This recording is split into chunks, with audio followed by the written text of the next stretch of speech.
Club, welcome to you. And I'm going to share my screen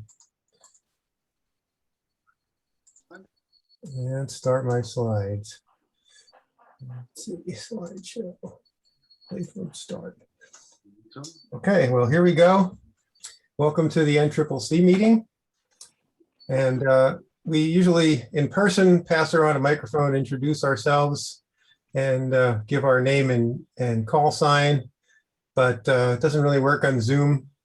So we've just basically just call out our call sign, and we've tried it where everyone goes at once, but that doesn't work too well. So we've decided to split it up in various ways, and each month I try to think of some different way to do it.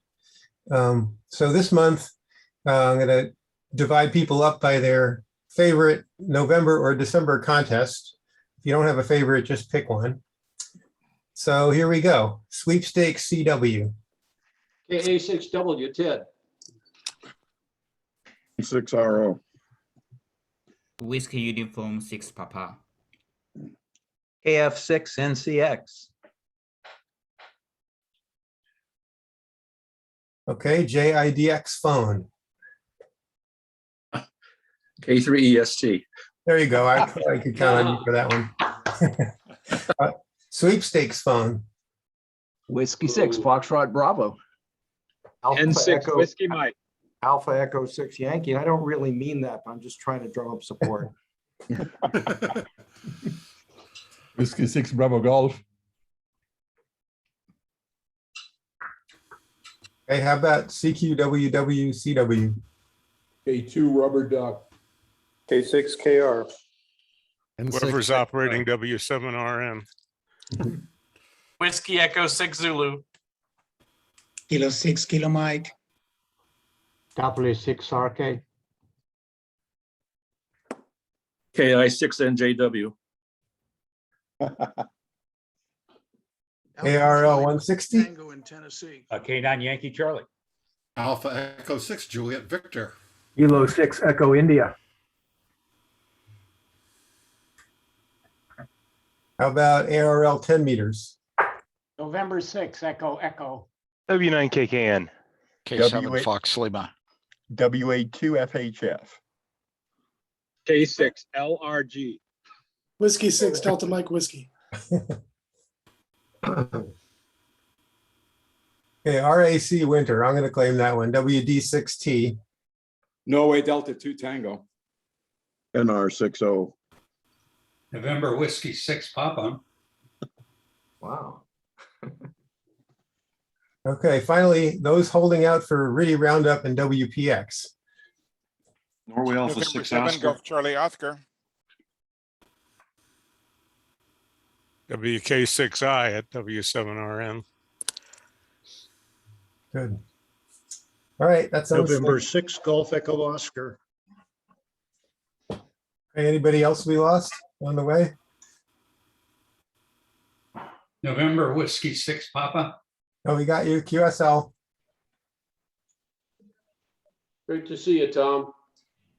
Good, thank you. Okay, moving along here. So here's the agenda, same as usual, more or less. I'm going to make a few announcements. Andy's going to speak a bit.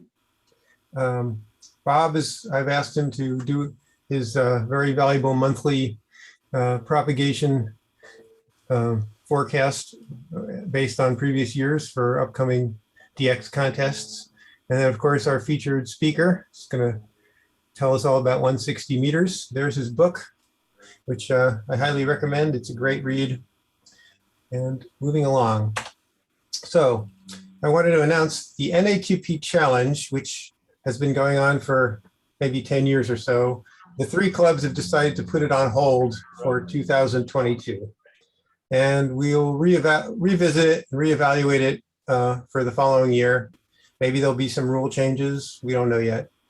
However, this does not affect our usual enthusiasm for NAQP. We'll still be having teams, and they're great contests. Also, I mentioned this in email, but just in case anybody missed it, I wanted to acknowledge the winners of our two new plaques. The CQWPX plaque for California combined score on sideband and CW was won by Rich Cutler, WC6H. And the combined score on 3 modes was won by Ed Radlow, AJ6 Victor. So congratulations to both of you. And someday your plaques will probably come in the mail. And I just wanted to throw in a little plug for this. The SST, the slow speed CW contests, have moved an hour earlier because of end of daylight savings time, 12 to 1 p.m. on Fridays, which I never managed to make, and 4 to 5 p.m. on Sundays. The exchange's name and state, there's info on that URL, and you can have fun with it. I noticed NA60 and W6SX were in it last time. Perhaps using a bug or something. And next meeting, you can mark your calendars, is going to be December 14th, another Tuesday, due to the proliferation of contests in the winter. We're going to be focusing on RIDI Roundup, preparation for that. We're going to have a panel discussion this time with some of NCCC's top RIDI ops. A couple of them are already committed and still haven't completely finalized the list. It's going to be non-denominational, meaning no particular logger, or rather multiple loggers.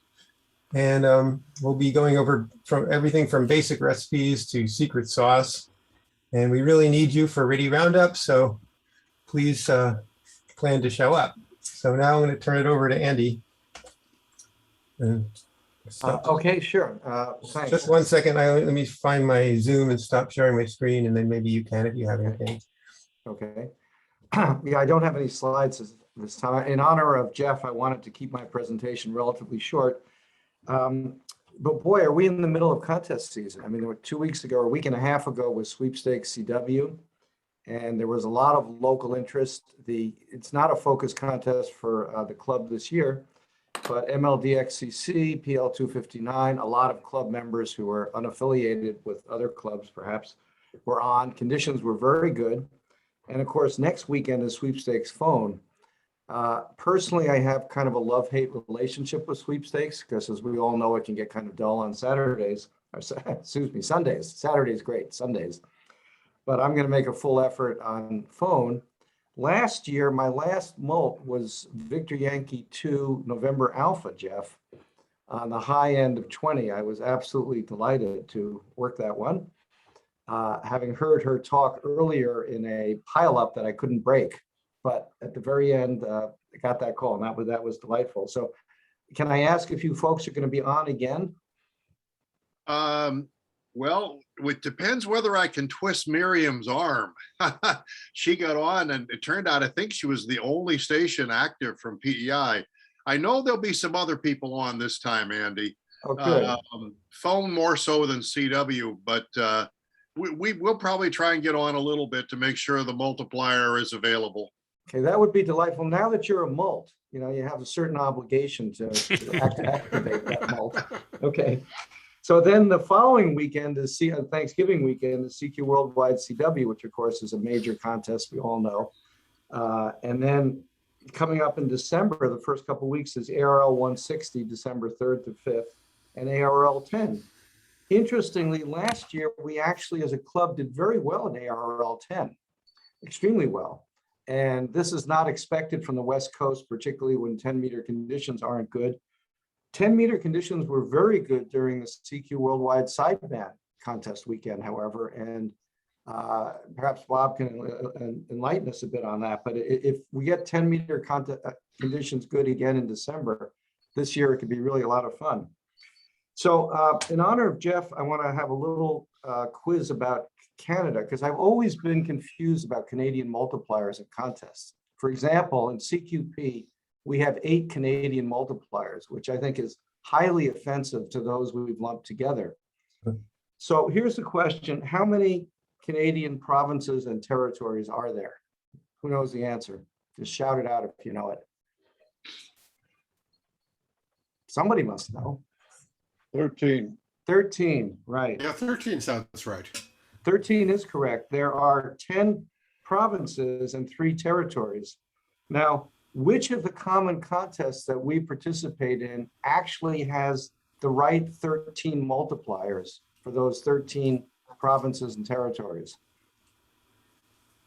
Rock, That may be actually. I wasn't counting that as a common contest. How about sweepstakes? NAQP? All right, well, the correct answer is NAQP. Unfortunately, it means that we rarely can work them all because there's very rarely anybody on from Nunavut. I think VY0 is about the only person who ever gets on from there. And of course, the Northwest Territories and Yukon are also rare also. Interestingly, so there are 13 Canadian mults in NAQP, and they're the right ones, actually. In sweepstakes, there are also 13 mults, but they're not the right ones. And in part, that's because Ontario has been broken up into 4. Right. And then the 3 territories are lumped together as one, that's NT. So last weekend, or 2 weekends ago for CW, there were actually a number of NT operators on. In fact, I think VY0 was on, VY1CO and KX were on, and there can be others as well.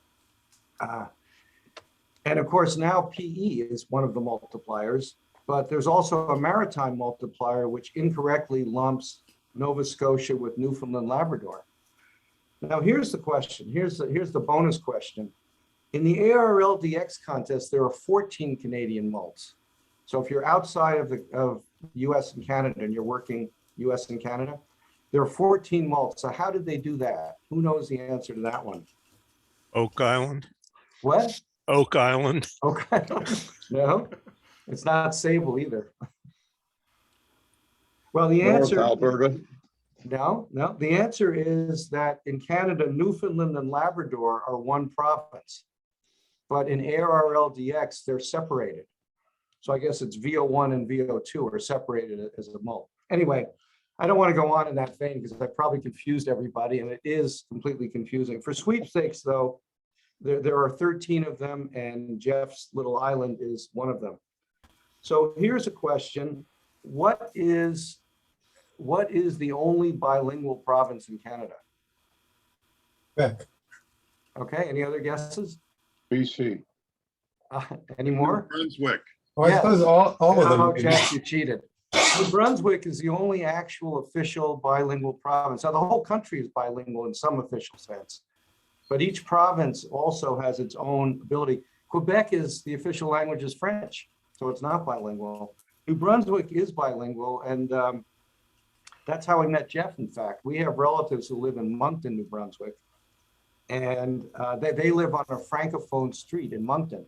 They have, there are streets that are francophone and streets that are anglophone, and theirs happens to be francophone. By the way, for those of you who are considering purchasing land, my relatives live in a suburban house. It's 3 stories, has 5 bedrooms, very nice house on a nice suburban lot right near downtown Moncton, which is a city of 70,000 people. They bought it a few years ago for about $120,000 US. oh, So it's quite remarkable. Now, of course, the eastern provinces of Canada have suffered a brain drain in recent years, and that's been a problem for them. So last question, is PEI really an island? Yes. Okay, it is. Can you drive to PEI? Yes. Yes. Yeah, the answer is yes, you can, because they built a big bridge from New Brunswick about 20 years ago.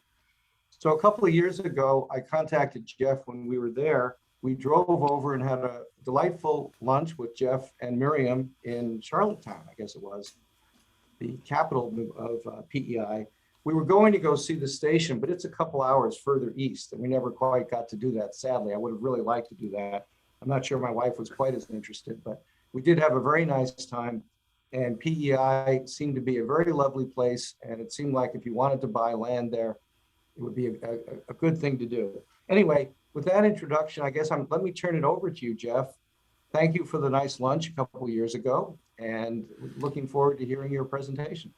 Wait, before we get to Jeff, let's go to Bob, K3EST. Oh yeah, I got out of order. I'm sorry about that. Yeah. Okay, Also, Anna of Green Gables is on PEI. that's right. That's the So- famous thing. Yeah. So anyway, this little talk is a presentation of the propagation from last year in the CQWW CW contest. I hope it's useful to you to figure out when to get on and have a little fun. Essentially, the contest has the most activity of any CW contest that ever existed. And it's usually has over 200 DXCCs available. We all know the sunspots are coming back as witnessed in the sideband version of this contest. Essentially, Saturday was beyond fantastic compared to the last 6 or 7 years, 6 years. So anyway, the conditions are good. Remember to check 15. It may be open very well. And last weekend in the JIDXC was open to JA for about 200 some contacts. If 10 meters may be open too. By the way, 10 meters has really turned out to be a real treasure trove of PY stations. In the CQWW, we worked, K6KM worked about 180 PYs on 10 meters alone. So it was really quite astounding. It's becoming a QSO source. So anyway, the hours of the contest, there's some little information you probably already know. You know when it is. And this, you just send the RST, the 40 zones. Essentially, the multipliers are DXCC plus WAE countries. And there are unique WAE countries, which for the WW are counted. And there's a list of them there. Usually 1, 2, 3, 4, maybe 4 of them are on consistently during the contest. This is an easy contest to operate, probably the easiest. All you have to do is write down the call of the guy you're working. That's it, basically. Everything else is automatic for everything except for the US and Canada, where anyway, if you work a US station, it's a 0 pointer. So if you get it wrong, it doesn't much matter. So the bottom line is the call defines where the zone is. So the next thing is you should log all the queues, even if they're dupes or Ws, and a lot of Ws do call in. The following table and information shows you some combined 2 days effort from the CQWW CW from last year, a multi station. So to give you an idea when you really can put your time in to work the most contacts and maybe work with the most multipliers. And also it affords an ability to try to figure out what band to be on at the right time. So the first part of it is just the table, and then the next part will be something else later on. I'll talk about that. So each hour shows the contacts for 2 days, and the totals do not include Ws, VEs, KH6s, or KL7s, which are always easy to work from here anyway. So if you look at the next, this is actually the table showing the number of queues per hour on each band, and you can see where to be to make the most contacts. So there's essentially two the places where there's most contacts is obviously in the JA usually. So when you see the big numbers, that means there's a lot of JA contacts. And you can see where they are on each band and when to be on each band to try to maximize your effort. And if you look at the next slide, it combines all the bands together into hours, into queues per hour. And you can see where they are. There's essentially between 0300 and 0600 is essentially you can go to sleep. Essentially, you want to take time off. Yeah, the other hours are all fairly good, except for the 1900 hour, which are pretty bad also. So anyway, this gives you an idea when to operate and have some fun. So next slide, there are 2 distinct banks for working in this contest, as you know, JA and Europe. And the hours when they're on, when you can maximize your effort into JA and Europe are sort of distinct, and you can look at the chart and figure out exactly when they might be. And you can work the Caribbean most any time, best in the morning on 20, and South America is best in the middle of the afternoon on 20. So if you hear a PY like at 10 o'clock in the morning, don't even bother with it. Go wait till about 3 o'clock and they'll be like shooting fish in a barrel. And 15 then, but Caribbean, 15 in South America, Caribbean and South America are in practically all the time, and also on 10 meters. And the next slide, if you look at there's a few little hints, which I gave you last time. It's almost absolutely a given that if you look on 15 meters or even 10 meters at around 1830 to 2000, point your beam to Scandinavia, you just might get some heavy duty like LN8W or OH8X call you. That really is a consistent opening that's always there, most likely, and even when conditions are poor. And that gives you the hours to look for JAs on 40 and 80, if you can look at that. And watch for spots on 10 and 15. You know that already, but if 15 and 10 are open, that's where the fun is, of course. It's much better than being on 40 sideband, basically, which is essentially you're fighting constant QR Mary. On 10 and 15 is sort of distinct. You're sort of not as much QR Mary to bother you, so to speak. And most things are reliable. At the JA is South American Caribbean on all bands, so you won't have any problem looking at that. So if you're serious or casual, you can look at the next slide. You can use the guide to optimize your opportunities and have fun. And if you go to the next slide, it gives an appendix showing the location of all the openings for each band everywhere. So if you just go to the first one, you can see I've listed at the top the locations of Africa, South America, Caribbean, JA, DU, VKZL, and Southeast Asia, BY, and Europe. And you can see where the opening was. So if you want to optimize your chances, that's the best time. Of course, the conditions are good. This will just enhance either side of the opening so that you basically, this is where, even with bad conditions, this is where the opening was. So if you find that the conditions are good, just look for this area and you'll be able to find lots of contacts. And I did for each band like this, so we won't go through that. But anyway, you can put this on the website, on the web, so that everybody can look at it. I go through each band like this. Let's go to the next one there, just for the heck of it. There's 80 meters, so you can see it there. And I go through all the way through 10. Anyway, the bottom line is they're all there for you to look at and figure out where to be. So get on to the contest, have some fun. This is, I said, the most active CW contest that exists. It has maybe over 22,000 participants throughout the world. And there's maybe altogether 9,000 logs submitted to the contest adjudicators. So thank you very much. Thank you, Bob. And yeah, we'll arrange to get that up on the, I guess, members only part or something of the website. By the way, you said that I needed light. So my wife found this thing. It's a camping light. It's solar powered and you blow it up. So I have a little more light here now. Okay. Jeff needs no introduction, but he's Mr. 160. He's worked them all on 160. He's done all kinds of innovation in antennas and propagation, and it's a real honor to have him. 160 is, I think of it as the most mystical band, although I guess some 6 meter aficionados may claim that 6 meters is, but in 160 you're there in the fog wandering around, and you see some phantom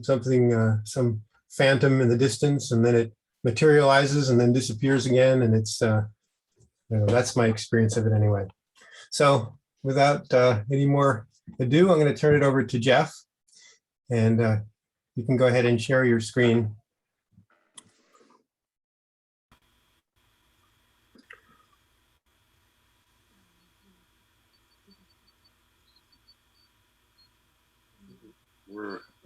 It's not on that screen. It was before. Wait, there, it's back there. Okay, why don't you click on the first slide, if you can. I don't know the first slide. And how do you advance that? Just hit page down? Yeah. Okay. Probably want to select slideshow. Oh, okay. Yeah, right. Yeah, this is a Mac, and believe me, I am not cockpit qualified on most computers, and certainly not on a Mac. You can minimize it, or you can just leave everybody there. Okay, no, we'll leave it there. Okay. All right, just a couple of opening remarks. First of all, I'm just delighted to have an opportunity to chat with you, and also many of you guys are old friends from many, many years ago, and NCCC has always been just a phenomenal club. Just read off a couple of names that have been important to me in my life. N6BV, Dean Straw.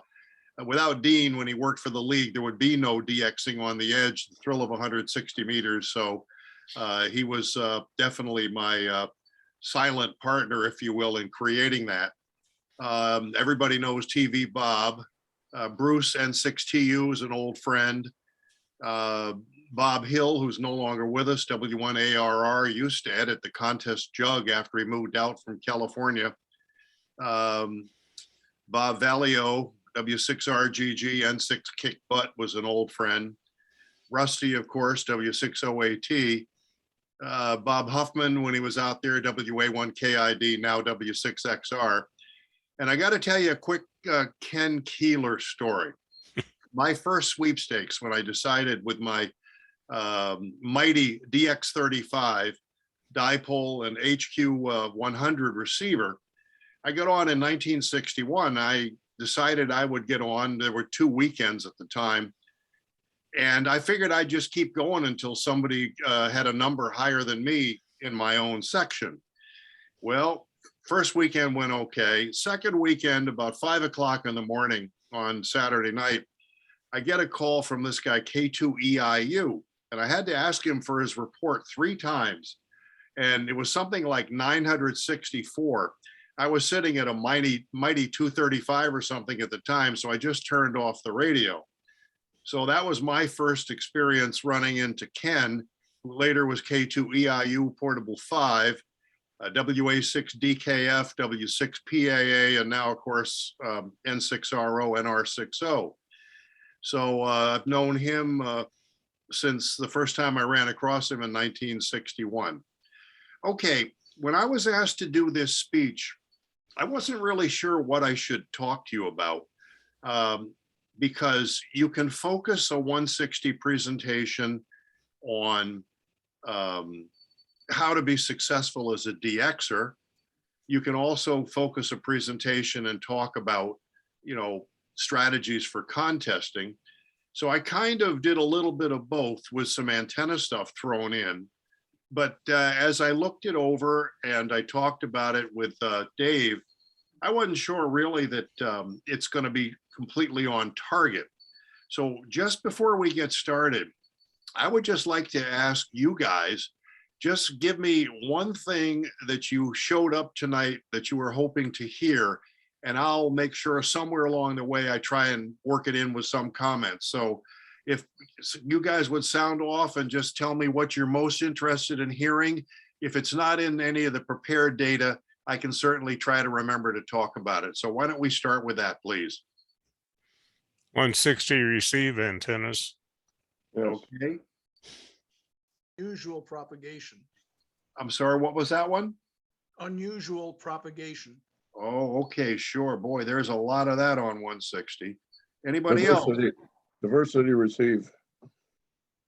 Okay, I heard unusual propagation. I'm losing my hearing, guys. What was the next one? Diversity receive. Okay. That's a good one. I don't have a lot of experience on that, but I can talk about it. Anybody else? Use of magnetic loop at receive antennas. Okay. Yep, I have used those over the years, once or twice. Anything else? Okay, well, those are some of the ones that certainly we can chat about. Okay, let's see. I'm going to try to figure out how I page this down. Anyway, we'll get started. A little bit of history on the way. Basically, I'm going to cover a little bit of the history of this, and we won't dwell on this terribly long, but the history of 160 really kind of began in the 30s. Transatlantic tests were organized principally between the UK and North America. W1BB was one of the principals, Ern Orchard, G3EU.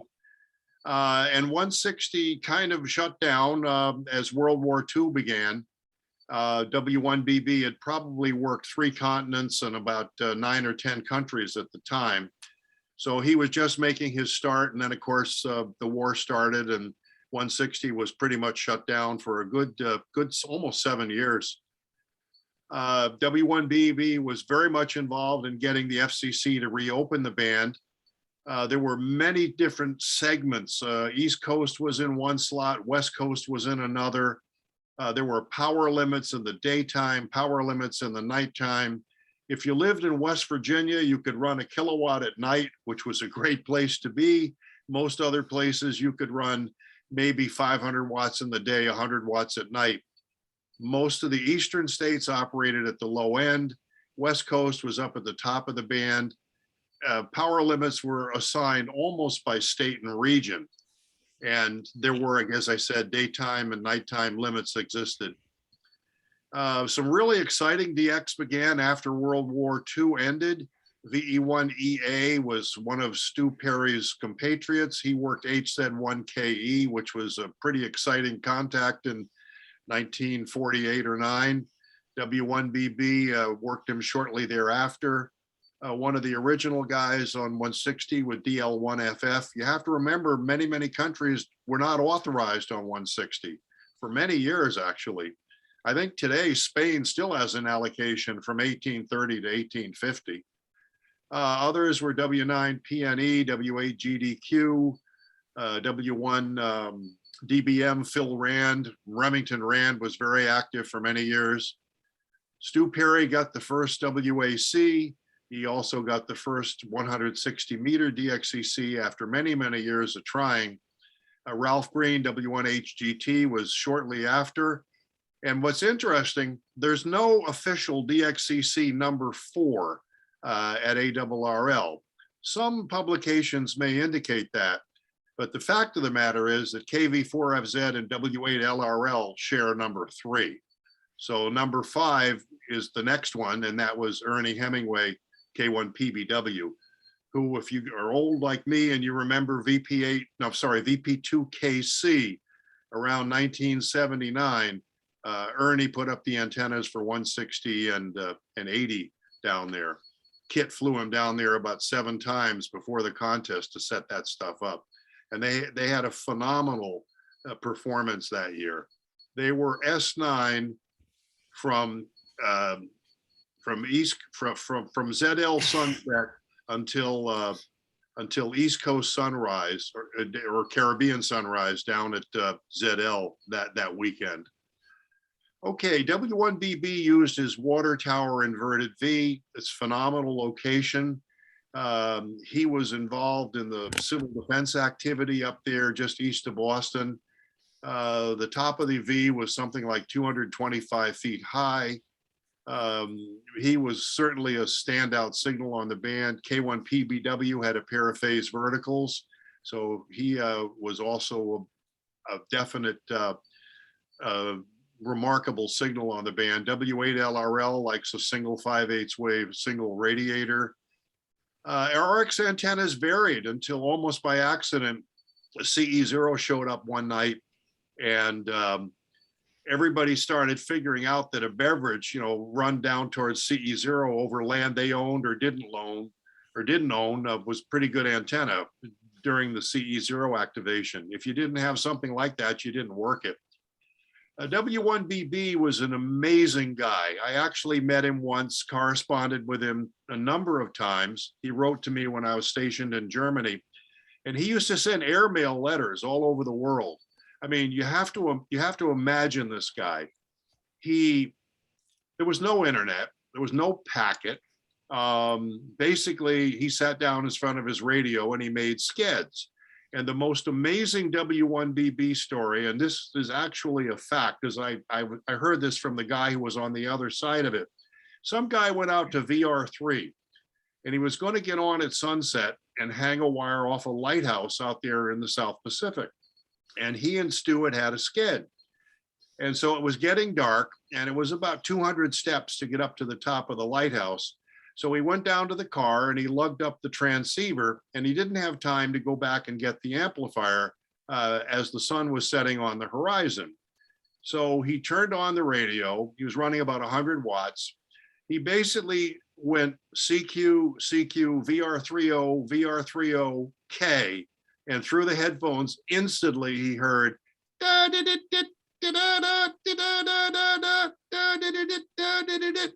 That's the kind of guy Stu was. He just made impossible things happen. This is a picture of his place. I've been there. There are photos of this. In fact, this picture is actually in my book. And this antenna right on the water, it's just east of Boston in Winthrop, Massachusetts. And he also had an inverted L at his house about a mile away. But this was his principal location. And it worked phenomenally well. That's what the water tower looks today. If you fly into Logan Airport, you pretty much fly right over it. Band segmentation in Loran.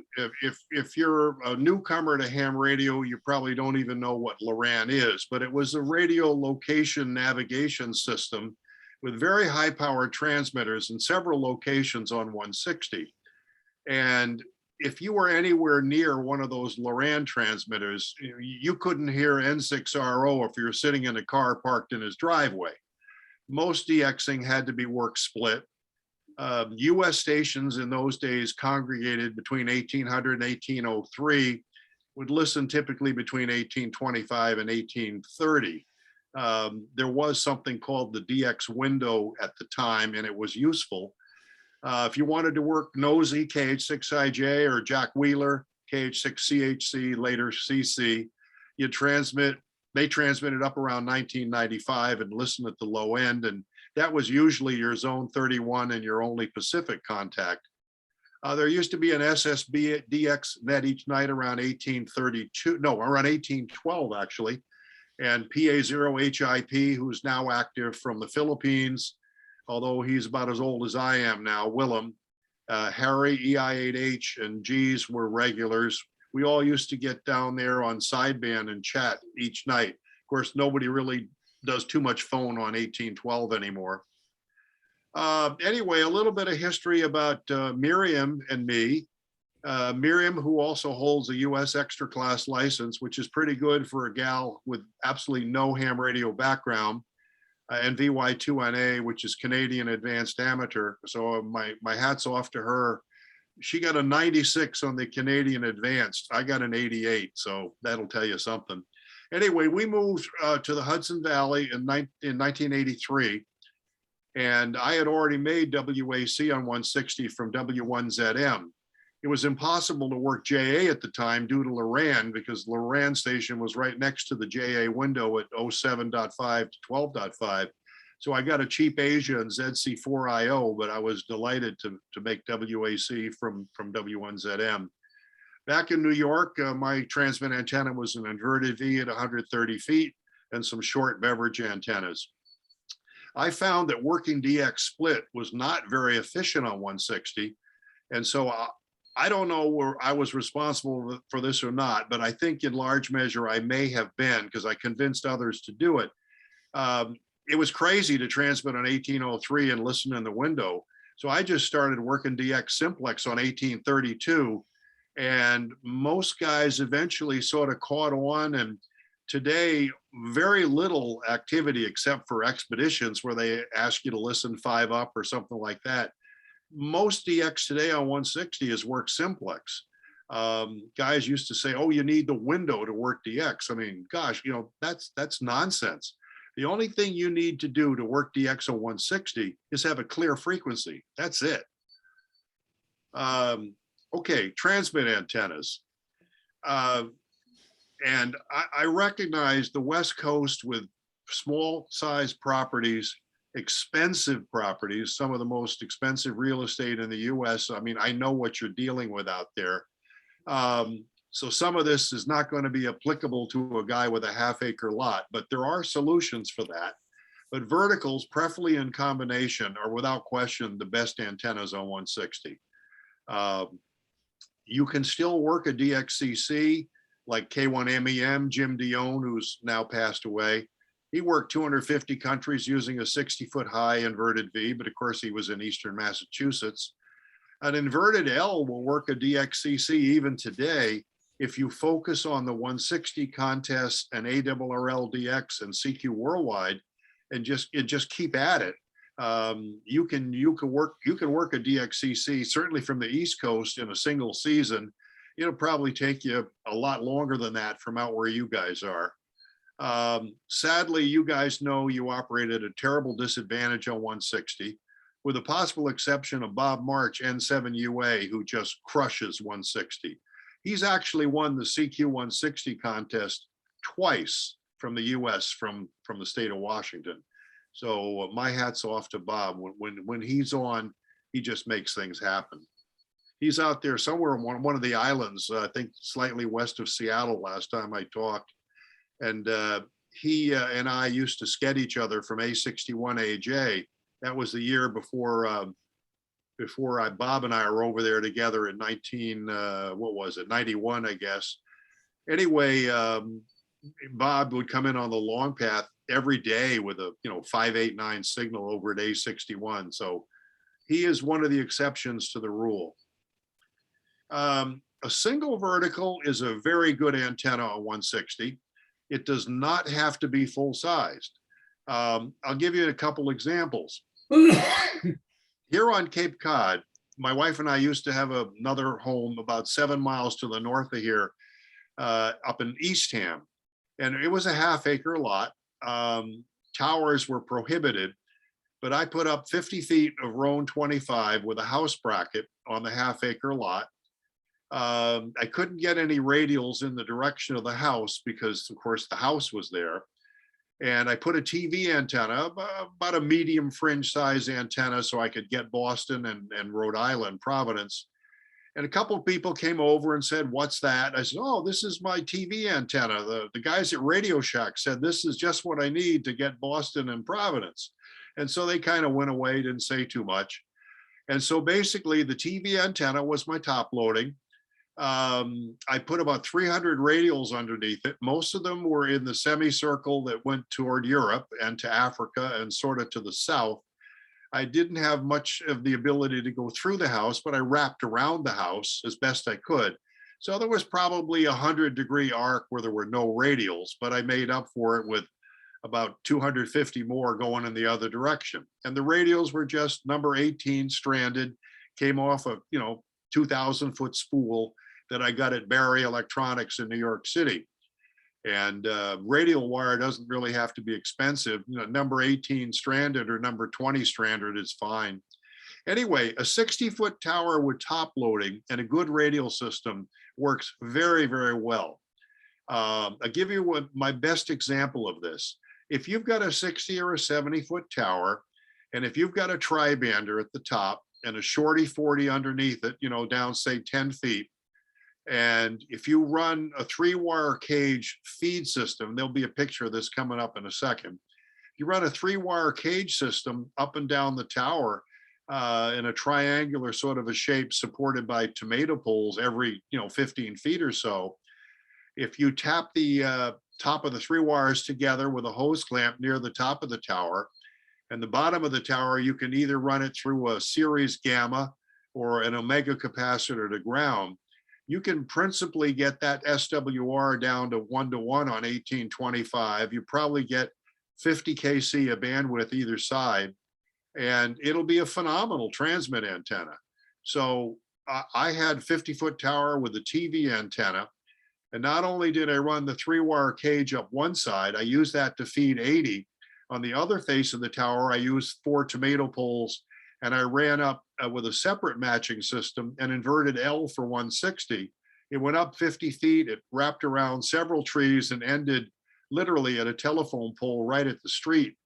And using that antenna, I actually in 1996 set what still remains to be the high 160 meter single band score on 160. So you can do it from a half-acre lot. You're not going to be competitive certainly with the East Coast and the Midwest, but you got to float your boat somehow. A single vertical is not a good receive antenna. It's noisy typically. However, I also have a single vertical here and some short beverages on Cape Cod. And I've been listening to JA signals and ZL and let's see, VK2WF, VK3HJ, JA5DQH, JA7BXS, JH1HDT, all heard this week with a single vertical as my receiving antenna. But fortunately, I don't have too much noise here.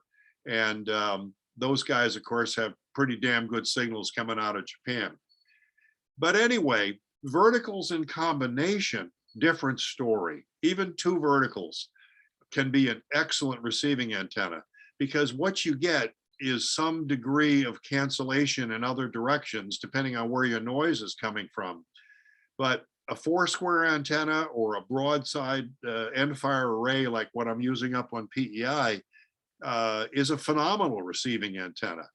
I have 6 beverages, the shortest of which is about 650 feet. One of them is 2,500 feet to the south. By European beverages, maybe 1,500 feet. I don't use them. They're only there for when it's snowing or sleeting, and the transmit antenna under those conditions has noise. So they're just there as backup. If you've ever heard me work in a 160 contest, I'm listening on my transmit antenna exclusively. Okay, quick primer on some verticals. A pair of quarter wave space verticals is a better transmit and receive system, producing about 3 dB of forward gain and about 12 to 14 dB front to back. I actually have a pair of verticals on 80 right at the ocean, and it is better as a transmit antenna into Japan because it's got a fatter cardioid pattern than is my 80-meter Foursquare, which is also only about 150 feet from the ocean. So a pair of quarter wave space verticals, lag 90 degrees with a Comtech box, 0 and 90, and then you flip the hybrid, is a very good system on 80 or 160. A half wave space pair of radiators produces about 4 dB a gain. Now here we're talking basically about a broadside and an end-fire array in combination. You space the things out a half wave. You sight the verticals so the broadside pattern is in your principal favored direction. Remember, there's no front to back with this antenna, but if you lag the verticals a half wave in the middle, you can make the thing go end fire. So it'll produce about 4 dB a gain broadside in 2 directions. In my case, it's northeast, southwest. If I put in the 180-degree delay line, that'll give me an end fire array with maybe 2 dB a gain. You think of it as a basketball in the end fire pattern. Basketball on each end of the antenna is sort of the pattern. And it looks a little bit like a propeller, if you will, when it's in the broadside configuration. If you can stretch it out to 5/8 wave, you can get a little over 5 dB. Again, the same antenna, you just requires more land, about 335 feet between the antennas. A classic Foursquare, which everybody knows what I'm talking about here, that's a great antenna. Produces about 5.8 dB a gain in 4 directions. It's interesting. Everybody from the East Coast sets it up northeast, southeast, southwest, northwest. The only problem is JA signals don't come through from the northwest. At least they don't out here. They come out much closer to the pole. So my antenna on PEI has a number of patterns. And one of the more interesting patterns is I can shoot and split my pattern at the same time. I can put 6 dB a gain due east and 6 dB a gain due north at the same time. And so that's how I work JA. And so if I were to listen to the northwest, they're going to be down about 3 dB. But if I listen to them straight over the pole, they're going to be a lot louder. The other thing that's interesting with my antenna, and then I'll stop talking about it. The other thing I can do with it, when you're on the East Coast, you work Europe until the cows come home. But at 0800, 0830 Zulu, when the Europeans fade into the noise, if you're out here, there's only really 2 things to draw from. Basically, you want to look to the south, to the Caribbean, and you want to start looking toward KH6, VK, and ZL. The beauty of my antenna is that I can switch it, again, 2 directions at the same time, west and south at the same time, with 6 dB a gain. So I'm CQing in the only 2 directions that are likely to produce multipliers from 0830 Zulu until sunrise, somewhere around 12 Zulu. The other thing that's very interesting, if you've ever heard me on 160, if I'm beaming to the southwest, I've got a big signal going right at Atlanta, Georgia. But I don't hear the guys up in VE7 or Bob, who used to be on W7LR, Bob Leo. I'm not even sure he's still alive anymore. Or, the VE7s or K7, W7WA, those guys. I don't hear them very well, but if I switch the antenna west and south, I come up more than an S unit in the Pacific Northwest. So I'm constantly playing with the patterns and the time of where stuff is likely to be worked. And stuff up in North Dakota and stuff like that, they'll come up close to 8 or 9 dB when I switch between, say, southwest to west and south. I can also force the antenna to go northwest and southeast, but that's a little bit of a less gain. Anyway, 4 radiators in a rectangle is the ultimate on 160. It's the most you can get out of a 4 vertical system. And I was asked about that just before the presentation and the evening began. And my antenna is 335 feet or so across the front. It dropped back a quarter wave, and there's 2 more verticals. So basically it's a rectangle, 5/8 wave by a quarter wave, and it's fed as a broadside end fire array. It's discussed in pretty good detail on vy2zm.com. You can go look at it. I think I talk about it in a presentation working how to work JA on 160 from the East Coast. And it's really a very simple system. It was designed by K2 Whiskey India and WW2Y, Bob Flory, Wacky Iraqi, we call him, and Peter Hutter, WW2Y, who's a former engineer with RCA. And they're very good friends of mine, and they helped me design the system. And basically, it has a Comtech box in the middle that basically produces the 0 and 90 degree phase. And the rest of the stuff I get with external phasing lines and some external relays. But I can force the antenna to go north and east at the same time. I can force it to go west and south at the same time with gain, and force it to go northwest southeast with about 3 dB a gain bidirectional. Can also force it to go northeast and southwest with about 4.5 dB a gain. It's very interesting if you're listening to Europeans and you've got all 4 elements with 8.5 dB gain firing at Europe, and you switch to broadside northeast southwest, the DLs and stuff like that, when we're sort of chatting on phone, they say, yeah, you just dropped 3 dB, which is exactly what the antenna is supposed to do. And it's a phenomenal listening antenna. Okay, let me go on here. Okay, half-acre lot. And okay, ZM, let's get real. This is California. Well, yes, anything is possible. But I've given an awful lot of presentations, and guys will just say, well, you can't do it on a half-acre lot. And that's just not true. You're not going to be a 4 square. You're not going to be a pair of verticals, but you can certainly shunt feed a stack system of a shorty 40 and a tri-bander at the top. Any tri-bander will work, separated by 10 feet on the mast. And, the key is putting down radials. A lot of people think that the price of tomatoes is for free. Well, there's no such thing as a free lunch. The radial system is the other half of your antenna. And a lot of guys will say, well, I can't put down radials. My wife doesn't want them in the garden, or my wife doesn't want them in the front lawn. And I just, shake my head again and say, you just really don't want to do this, do you? I can lay down a 90-degree radial system in my front yard between breakfast and lunch. I've done it here on Cape Cod several times. And basically, I put a copper ring of 1/4-inch refrigerator tubing. I shine it up real well so it'll take solder with steel wool. That goes around the base of the tower at the ground. And what I do is I come out with 2 2x2s, maybe 6 feet off the ground. I put a piece of rebar, I drill holes through the 2x2s so that the spool of wire sitting on the rebar. And what I do is I buy number 15 soft drawn GR1WK from Davis RF up in New Hampshire. I guess they're located these days. And you can buy a 1,000-foot spool of GR1WK, soft drawn copper, no wire, no insulation. And basically you come off the spool and you wrap a little bit of wire around the copper ring. And then you take your finger, maybe with some gloves on, and you just pull the spool out to the edge of your property or whatever your impediment may be with your first radial, and you're laying down 2 radials at the same time. So then when you get out there at the end of those 2 radials, you cut it at the end with a pair of diagonal cutters.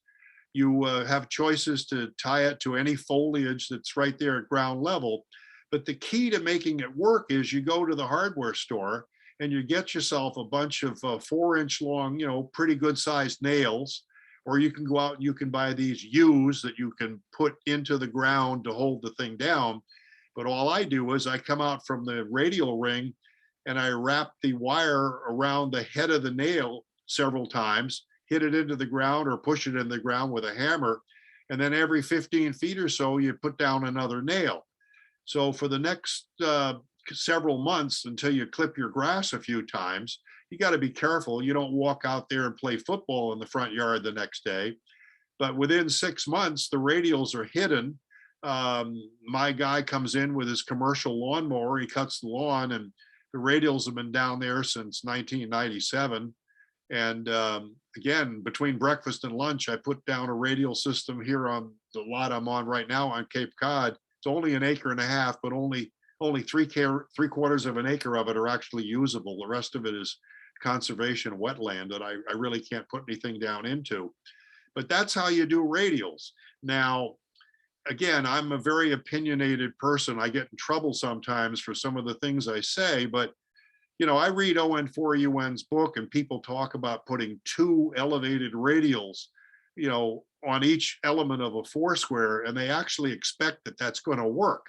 I mean, maybe it does, but it wouldn't satisfy, my degree of expectation. So I put my radials on the ground. Once they're down there, I can forget about them.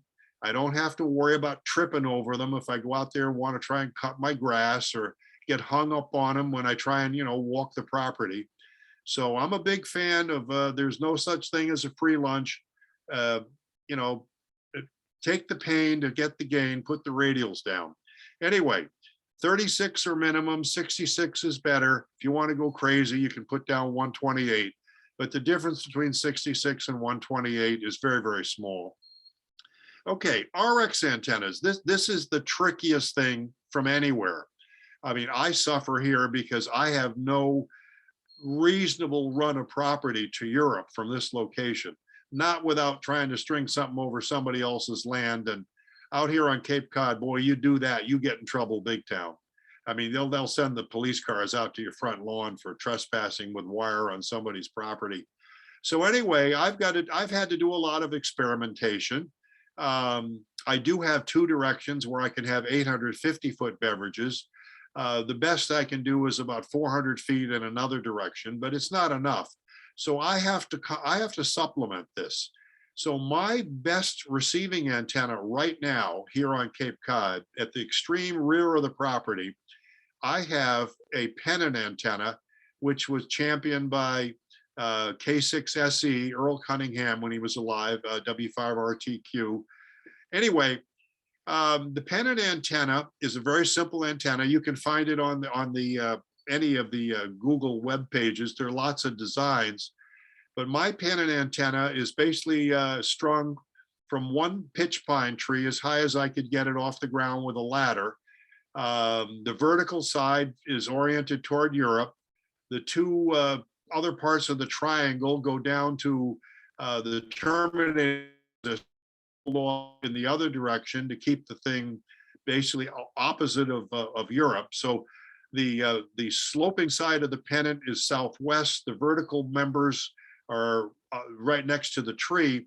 And then what I've got is an external preamp with 12 volts DC running down the feed line that was championed by the guy who used to run the low band monitor, Lance Johnson. I've got one of his remote receiving preamps that comes into the house. And I'm a big fan of a lot of preamps. People don't like to listen to a lot of noise in the headphones, but I do, particularly when I'm losing my hearing a little bit. And so when I come into the house, I run it into a Gary, what the hell's his called? K9, I can't remember his call right now, but he's out in Indiana and his stuff is advertised in DX Engineering. He makes a great switchable preamp for 160 and 80. And so I've got the external preamp fed through the coax, feeding the pennant. When I come into the house, I run through the DX Engineering sort of dual band preamp. I come out of that, I run through an old Amico PLF2 preamp. And so basically I've got variable gain on each of those preamps. And so I will always be playing with it. Do I want, 50 dB of preamp gain? Do I want 30? Do I want 20? Do I want to switch over and engage the transmit antenna, which is what I've been listening to the JAs and VKs on this past week? That also runs through an old Amico PLF2 preamp. So everything here, including my stuff on the high bands, I actually modified my FT1000 so that I could put a preamp between the transmit antenna and the receiver front end, because 10 meters, the Europeans literally come up 10 to 15 dB with a preamp on the Yagi transmit antennas. So I'm a big fan of preamps. And if you're going to use a simplistic receiving antenna, it's a very negative dBi system. So you've got to increase the gain. That comes at the expense of more noise if you're in a noisy location. If you live in a noisy location, however, 160 is probably not for you. But anyway, that's what I use. I also make use of bogs. A bog is a very interesting little antenna. They call it like a beverage on the ground. And basically, this is basically fed also through a beverage feeding transformer. It typically runs about 180 feet out, just laying on the ground. I've got one toward Europe, I've got one toward VKZL, and I've got another one toward JA. And so here on Cape Cod, when I go to listen, I have the ability to listen on 4 short beverages, 2 bogs, the pennant, and the transmit antenna. So you can't have too many receiving antennas. And don't think that I live on 115 acres like I do on Prince Edward Island. Here, I basically am doing all of this on what amounts to 2/3 of an acre of usable property. So it can be done. There's no question about it. And my transmit signal on 160, it's not a 4-square, but it's good enough. Okay, K9AY system. That has been used with great effect by many guys I know. I forget what one of those things cost. I know my son used one for a while. Lee K7TJR system of short verticals is an excellent receiving antenna. You can get this thing in a 3 vertical system, a 4 vertical system, then there's even the Omni 8 system, depending on how much property you have. That stuff works very well, but I've got to tell you a caveat. Don't run that thing with a whole lot of beverages running through it, because it'll completely disturb the pattern. And I even had complete pattern reversal when I tried one of those things here. That's a good system, but it kind of wants to be away from everything else. JWX0B Sal 30, I think that comes in 3 different flavors. The big Sal, the middle one, and then a smaller one. That has been used with great success on many DXpeditions. A Sal 30 is something worth trying, but I would start with a pennant. I would certainly think about an external preamp. DX Engineering makes one. There are other ones that are available. I can't remember Gary from Indiana's call right now. Somebody might help me out. But anyway, his stuff is in the receiving antenna section on DX Engineering, and it works well. So all of those things work well. Now, somebody asked about a magnetic loop. I have used 2 of those here. I used one in Eastham, just up the road. I put it actually in the shape of a diamond, and it was sitting on a wooden sort of pole that you might use on your closet to hang clothes on. And basically I put a cross member on that, made it in the shape of a triangle. Now remember, that kind of a system, it acts like a quad. Let me think about this. No, it works through the ends. I'm sorry. Anyway, I put it into a little Radio Shack rotor. The Radio Shack rotor was just, sitting in a clearing on this other piece of property I had. And I could rotate the thing from inside the house. And when you got 90 degrees, off the principal direction, it definitely showed some directivity. And I remember that I matched it with an Arco trimmer across the feed point. I basically listened for ON4UN one night.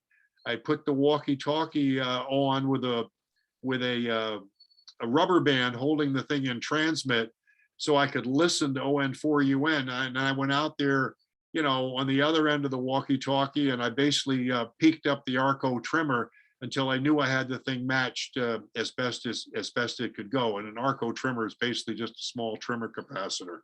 So basically, you can try a bog, you can try a pennant, you can try a K7 TJR system, you can try a K9AY, you can try Lee's system or the Sal 30. Any one of those things will work. And you know, it's real simple for me. I try lots of things, not all of them work. So I just checked it off the list and I say, okay, that didn't work, let's try this. And so we just keep on going until I find something that makes my ears happy. Now, diversity. Okay, diversity.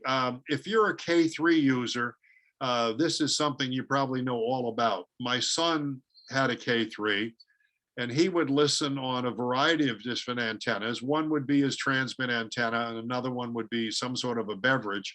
And yes, that can add to your ability during QSB peaks and nulls to help you. I don't really need to do that because I've got enough signal coming in from my main stuff. So I've not had a whole lot of personal experience about that. And I want to share with you a couple other comments, and you're going to find this truly amazing. I thought it was a little bit of an oxymoron to say you're going to have some East Coast jerk tell you guys how to work DX0160 or contests, you know, and I've never lived in the state of California. However, my son has. My son lived for a while out in Clayton, Contra Costa, whatever it is, county, I guess. And he worked a lot of stuff out there from a half-acre lot on 160. I mean, when I was there, we worked Spratley on 160. And then he moved down to La Jolla, and he had one of the most interesting West Coast QTHs. I didn't even know places like this existed. But he lived in the northern part of La Jolla in a place called Wind & Sea Beach. Some of you guys may know where that is. And it's a peninsula that kind of sticks out into the ocean.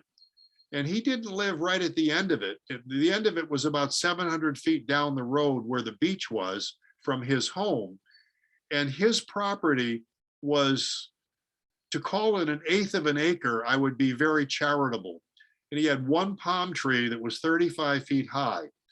And he came up with the most crazy antenna I've ever seen. I know it's in ON4UN's book, but it basically went up from the bottom of the palm tree, went over to the other side of the property. It was sort of like an inverted U. And he had the ability with a clip lead to do something with it. I don't remember the exact configuration, but I can tell you what this antenna did. He used to get on 80 meters every night on 3799 and rag chew with the guys over in the UK with an AL 1200 and a K3. And the other thing that he was able to do, he could actually, with the addition of this clip lead, he could load this thing up on 160 and he could actually work all over the Pacific Basin. And I mean, his front yard was big enough to put 2 Porsche 914s in it. His backyard was about big enough to maybe fit 1 Porsche 914. And so the most interesting thing about his location was, as best I can recall, a European shot from Southern California, what is it, 35 degrees or so?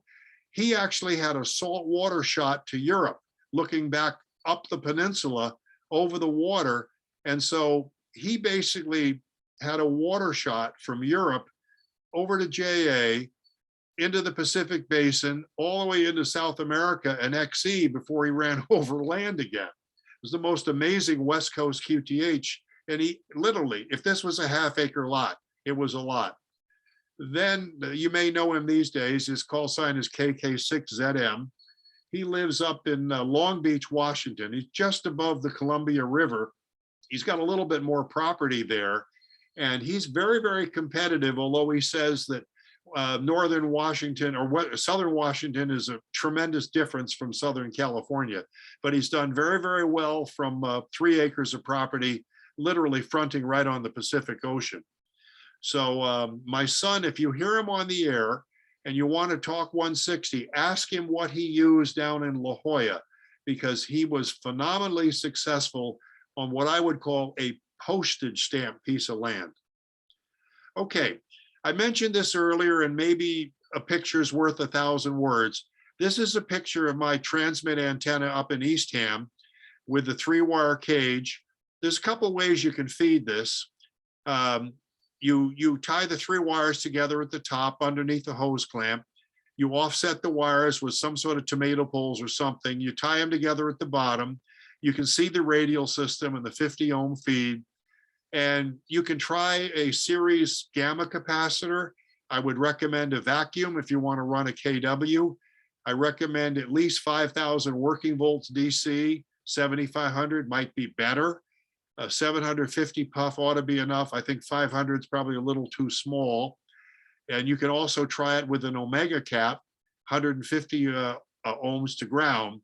And by basically tweaking these 2 things almost like a pi network, you can get the SWR to be pretty much wherever you want it to be without even having to change the tap. I've heard stories of guys running up and down the tower and changing the tap. I don't do that. I just run the 3 wires up to the top of the tower, which is exactly what I'm doing here on Cape Cod. There's another way you can feed a system like this, and I'll tell you what I'm doing here right now. I've got a low impedance to low impedance tuner, and this is really simple. I've got an Aerodux 3-inch diameter coil. It's number, let me think. It's number 12 wire, and it's a fairly close spaced, but you can get a copper clip lead in there. And so basically you come in, if you look at this picture with a 50 ohm feed, the 50 ohm feed goes to one end of the coil with a clip lead. In the middle of the coil, it's got a 1,500 puff vacuum, 5,000 working volts to ground. The other end of the coil goes to the 3-wire cage with a clip lead. And so basically you just come in from each side with the clip leads. You know, I put a little power in it, or I run in my MFJ match, and you watch the SWR start to go down. You get your tap set about right, and then you start turning the capacitor. And in about 10 minutes, you can match a system like this with basically a low impedance to low impedance tuner. I put all my stuff in a Rubbermaid box. I will tell you, going in and out of the box, you should use a brass screw. Don't use stainless steel or plated. Stainless steel is horrible at RF. You should tell that to Mosley Antennas, because boy, they put their feed lines on with stainless steel screws, and that's a disaster. But a brass screw was great. It doesn't rust.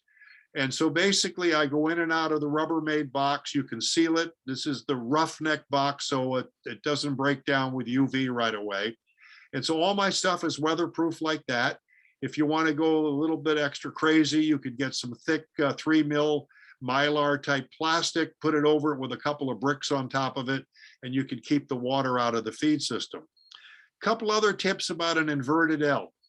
Inverted L typically is a 1/4 wave antenna, and you want about 133 feet. You want as high vertical as possible, tallest tree you can find.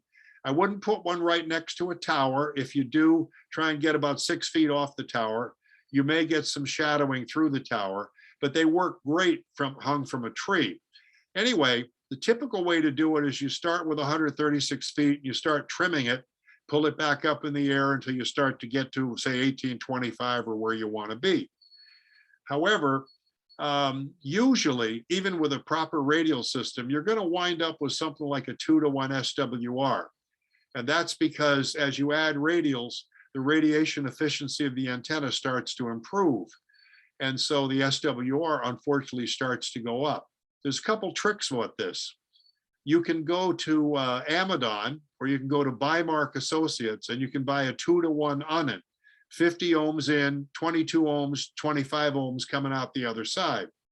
So if you put the 25 ohm side on the inverted L, and you put the 50 ohm side on the feed point, you can pretty much get rid of that 2-to-1 SWR. Another trick that you can do is make your inverted L a 3/8 wave inverted L, something like 190 feet or so, and basically run that through a series capacitor, a series vacuum, basically. And you can tune the SWR out that way. So there's more than an inverted L. You can try direct feed. You can try a 2-to-1 unit. If it's a quarter wave L, I would recommend a 3/8 wave L and use a series vacuum, or even an omega like you see here in this picture, and you can get the SWR to be essentially flat where you want it and get at least 50 kilohertz on either side. Okay, let's go on here. Yeah, this is a picture of the L, typical quarter wave one, and the Amadon 2-to-1 on it is nice. I use insulators to keep the wire from rubbing on the trees, or you can try the 3/8 wave L and use a series vacuum. Okay, California, DXCC. Well, the first rule here is really important. You got to have a quiet noise floor. If you can't hear them on 160, you can't work them. If you do have some noise, I had noise up in Eastham and my other location before my wife and I moved here. The ANC4 is a pretty damn good system. It's a noise canceling device. The only problem I had was every time I switched to a different receiving antenna, I had to adjust the ANC4. So typically I would adjust it for Europe. I could cut down the noise about 20 dB.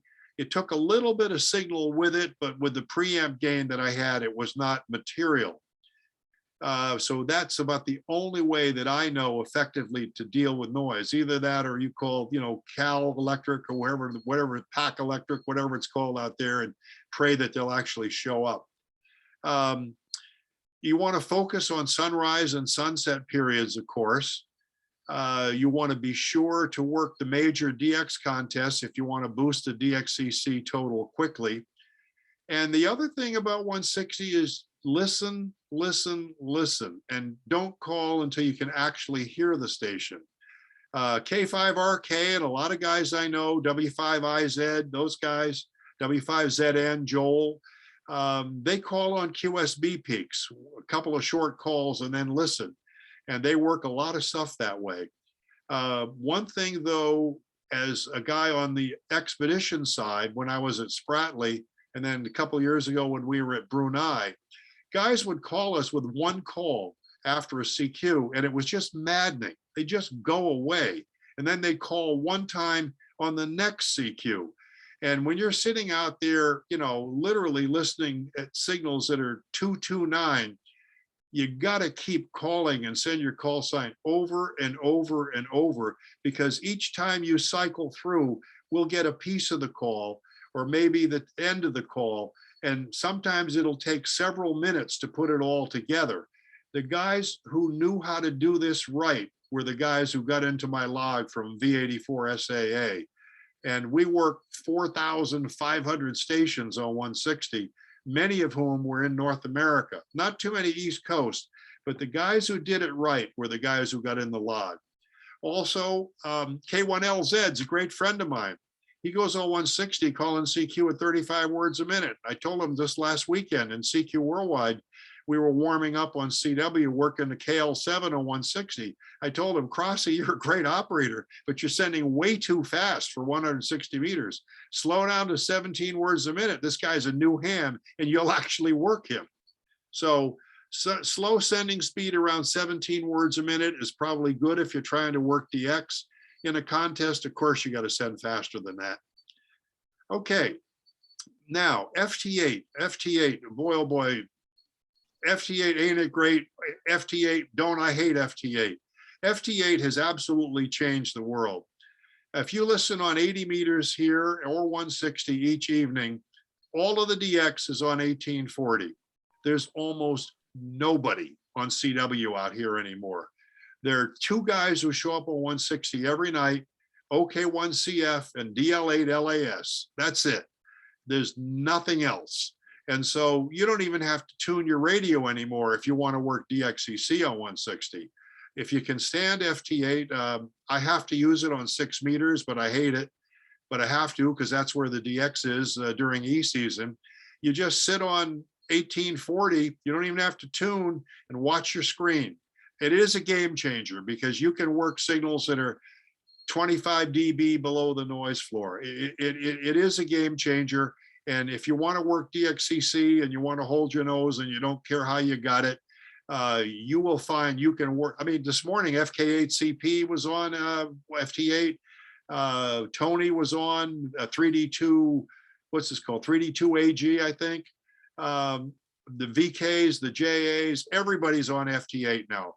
Only a few JAs even bother to come on CW anymore, at least out here. My 160 meter DXCC sits at 340, 340. It's all been worked on SSB and CW. I have not worked one single new one on FT8 on 160. Although if one showed up and that was the only way I'd work it, I guess I'd hold my nose and do so. That happens to be DXCC on a roll.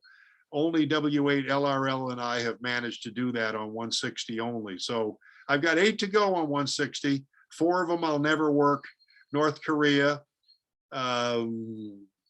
what is it? The Scarborough Reef, Pratis Island.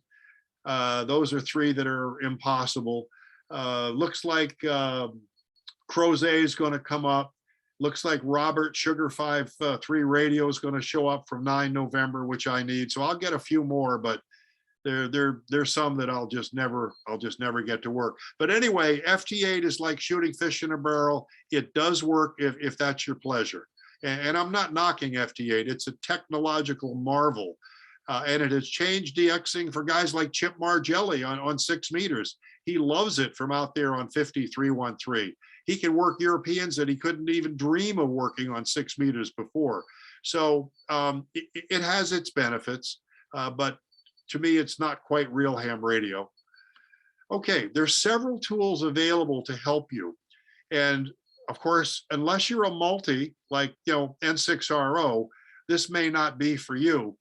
But joining the ON4 KST chat system for DXing, and even just to sit there and watch it in contests, if you're a multi, that's allowed.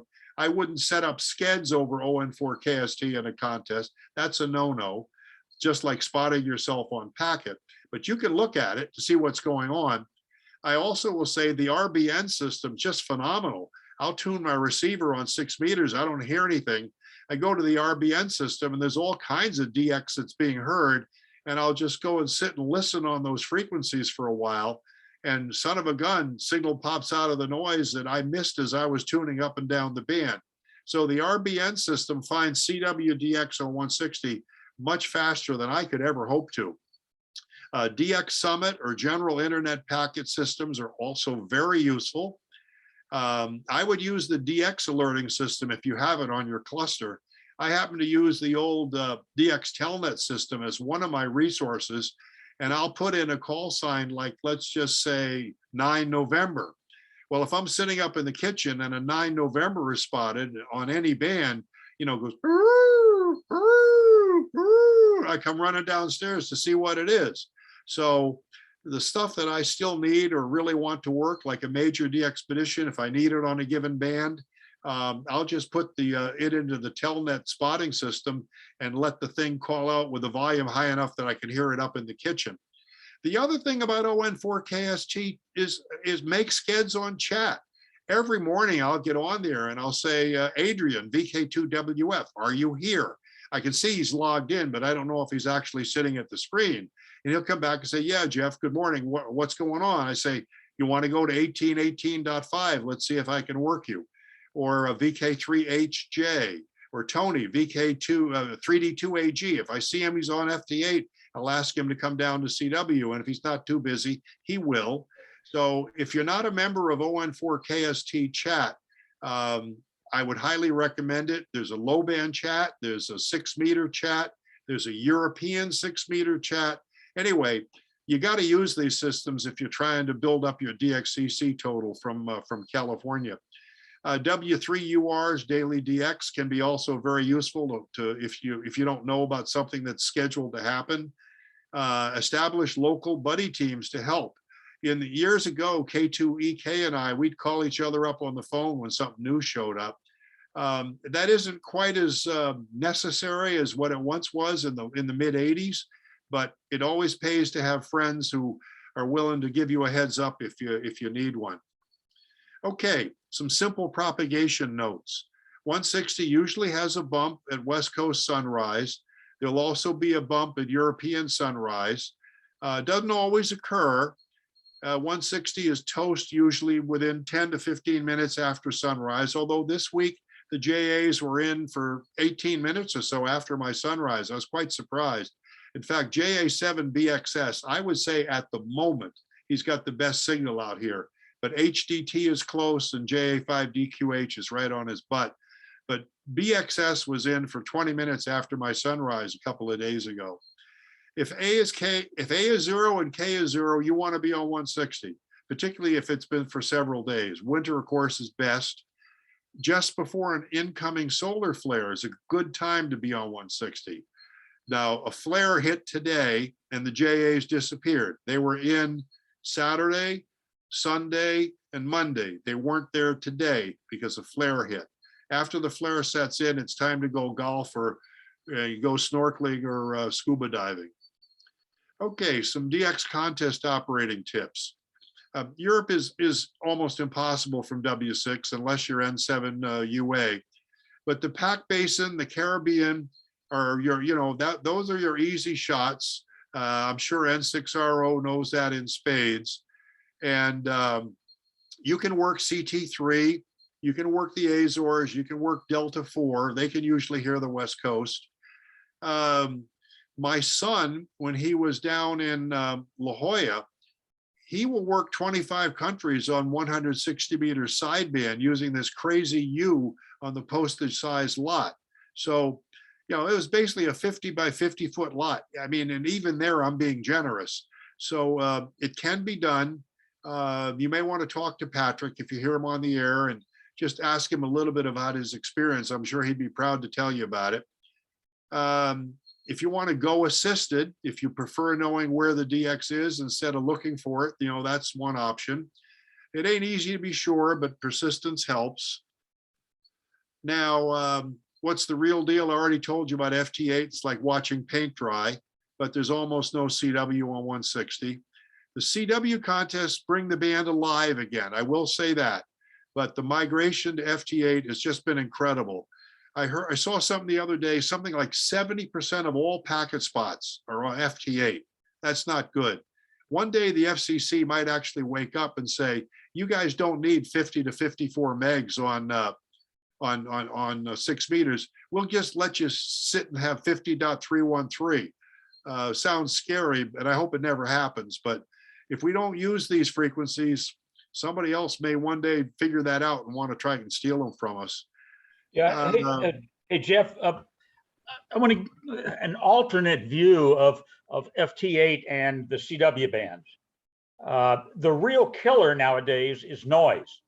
When I first moved to W6 in 2006, I could work Europe on 160 CW with an inferior antenna system to what I have now. In the last 6 years, I have heard 7 CW signals from Europe that I saw spotted, and I was able to make 2 of them hear me. The difference is noise. So no, you're absolutely right. Now, a guy went over to 7Q7, and it's usually very noisy over there in that part of Central East Africa. And it was interesting. He tried CW for several nights. Only a couple of us managed to work him. I mean, WB9Z, N0FW, all the big guns, they just couldn't get through. So he went over, and for the next 3 nights, he focused on FT8. And you're absolutely right. I mean, FT8 is a game changer. It absolutely is. And it also seems to be bothered much less by noise. You're absolutely right. So, I use it. I do use it. I use it all summer long on 6. And believe it or not, if I get bored to tears and not hearing anything on CW, I'll go on FT8 and I'll work 100 Europeans every night. I mean, the moment it gets sunset on Prince Edward Island, there's A45 ZZ, there's A6, there's 9K2. I mean, the stuff that shows up on FT8, you know, there's 100 countries almost every night.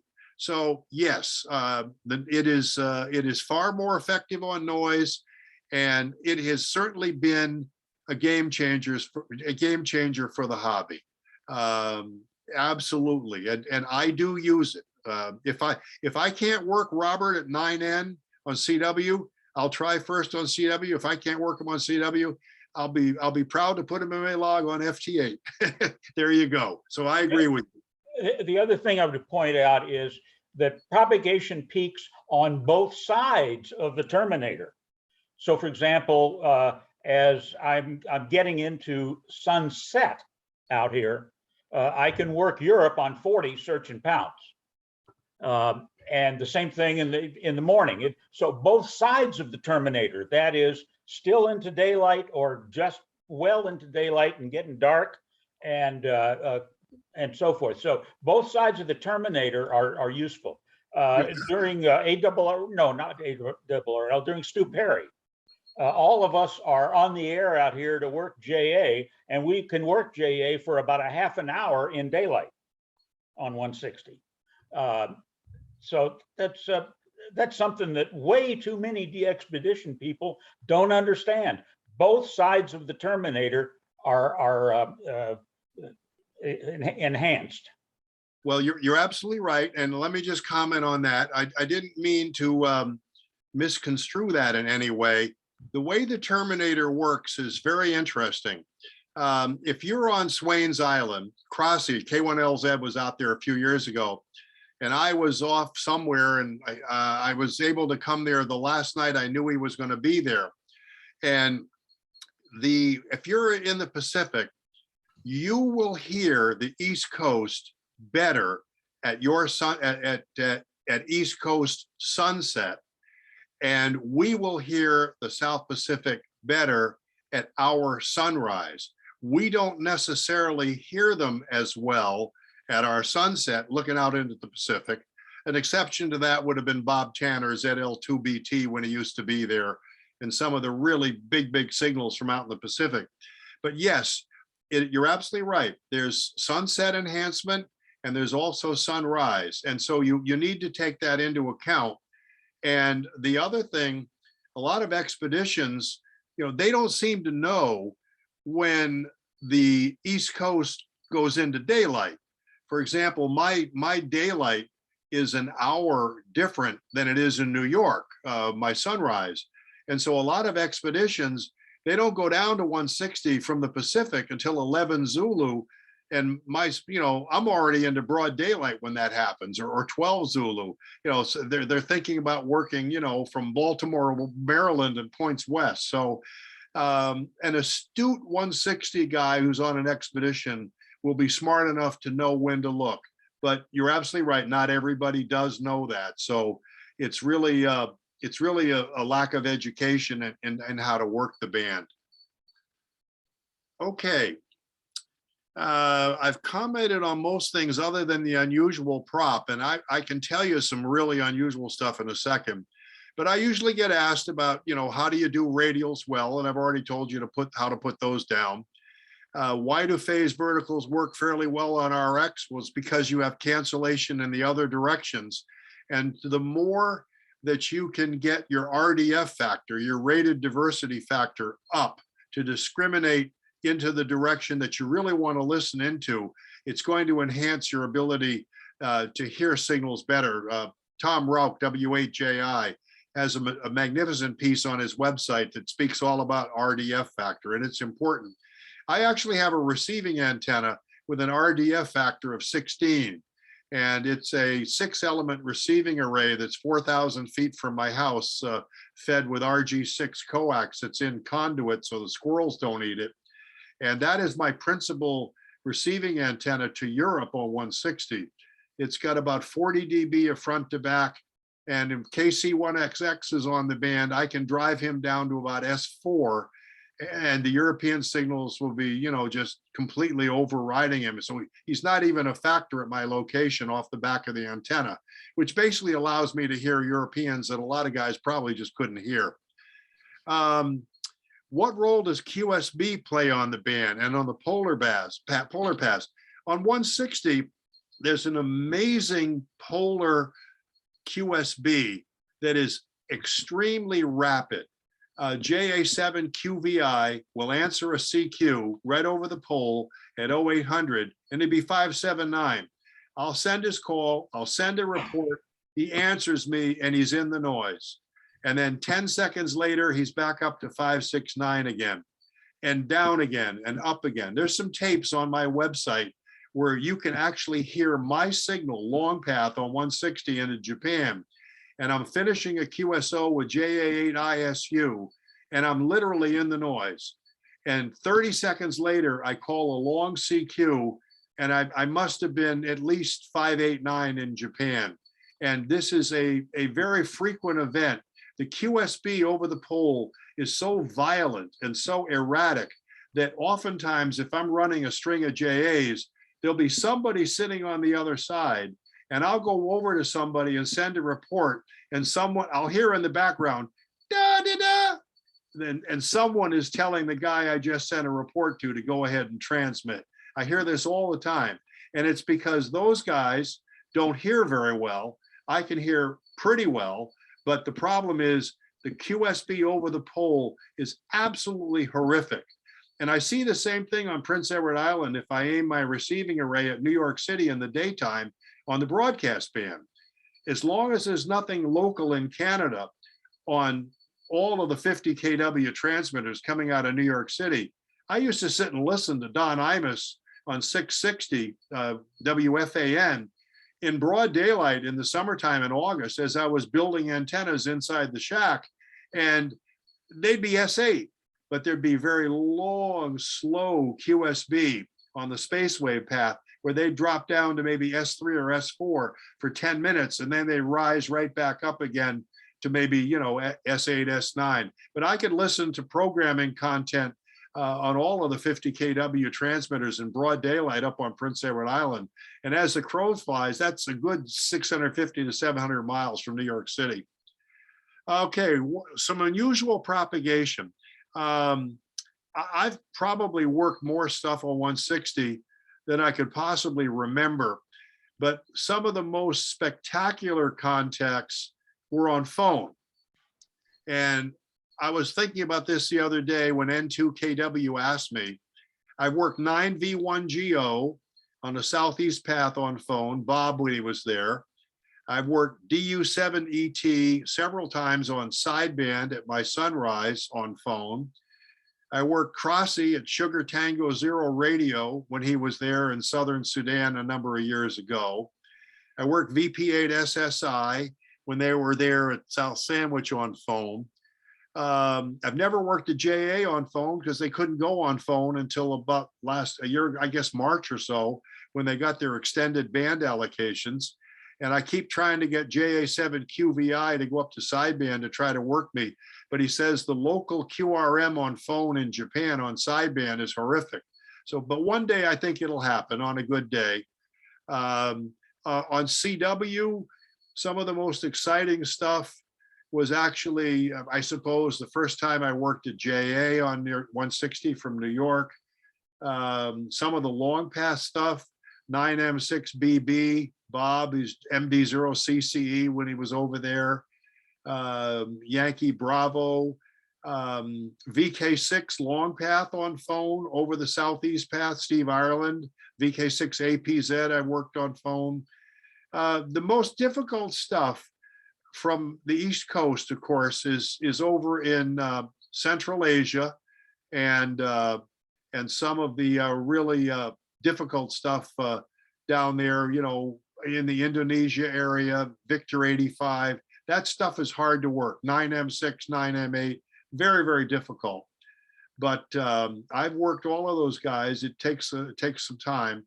If you live long enough, you can get a big DXCC total. I think everybody knows that. And I'll just comment here too about why was W1BB such a phenomenon? Well, he was dedicated. He had a good, quiet QTH. He benefited from the salt water. But Stu was just a tireless worker. And everybody who ever met the guy loved him, said he was an absolute perfect gentleman. And one day Stu Perry was backing out of his driveway at his home and a guy rammed him. And the guy got out of his car and started apologizing. And Stu Perry told him, well, that's okay. I got to buy a new car anyway. That's the kind of guy Stu Perry was. Anyway, broadside versus, well, anyway, I mentioned broadside end fire is great arrays on receive. The RDF factor of your antenna is important. The higher the RDF factor, the better it's going to hear. 18. Now, somebody asked me, where do I operate in CW contest on 160? Well, you actually, the short answer is you work what you can hear. But out here, I tend to stay above 1840 because I know you guys don't suffer from this dilemma. I mean, sadly, I do. But the European signals from 1810 to 1840 are just nonstop, incessant CQing. And even though I've got a pretty good signal in Europe, I get pushed all over the place. So generally speaking, I'll go high in the band and where I can hear stuff. I switch directions, of course, following propagation. You beam Europe, you look Africa, you look south, you look to the Pacific. I think most people know that. But you got to work what you can hear, but you have to be able to be heard. So on 160 meters, my antenna will actually resonate at 1996. So at my sunset, when the European signals are starting to come through, I can hear all these guys, but nobody hears me. And so 100-watt European station on sideband or CW into a dipole, I may not hear them, but if they're on my frequency and I'm trying to get a run started, forget it, I'm toast. But if I go to 1996 and somebody spots me at my sunset, I'll run 100 guys in the last 40 minutes at the end of the CQ160 contest. And I've done this year after year after year. And the only reason my numbers are so big is I go where I know I can be heard. And so I'll be transmitting at 1925, at 1940. I'm not saying you get high rates there. And for a West Coast station, I think it might be lunacy to even consider that. But you have to go where you can be heard. And if you're sitting on top of Tango Mike 6 Mike or OK1CF or Oscar Kilo 7 Yankee or any of those guys or UA2FZ, you're not going to be heard anywhere. Somebody asked me, should you operate 160 daytime? Yeah, if you're a multi. But in the CQ Worldwide contest, I think we're limited now on 160 to 30 hours. So W2GD operates almost the whole time. I hear him up in PEI, but he's a multi, so he can do that. He can operate 48 hours. Anyway, I probably run on a little longer than you guys wanted to hear, but I appreciate that you've stuck with me.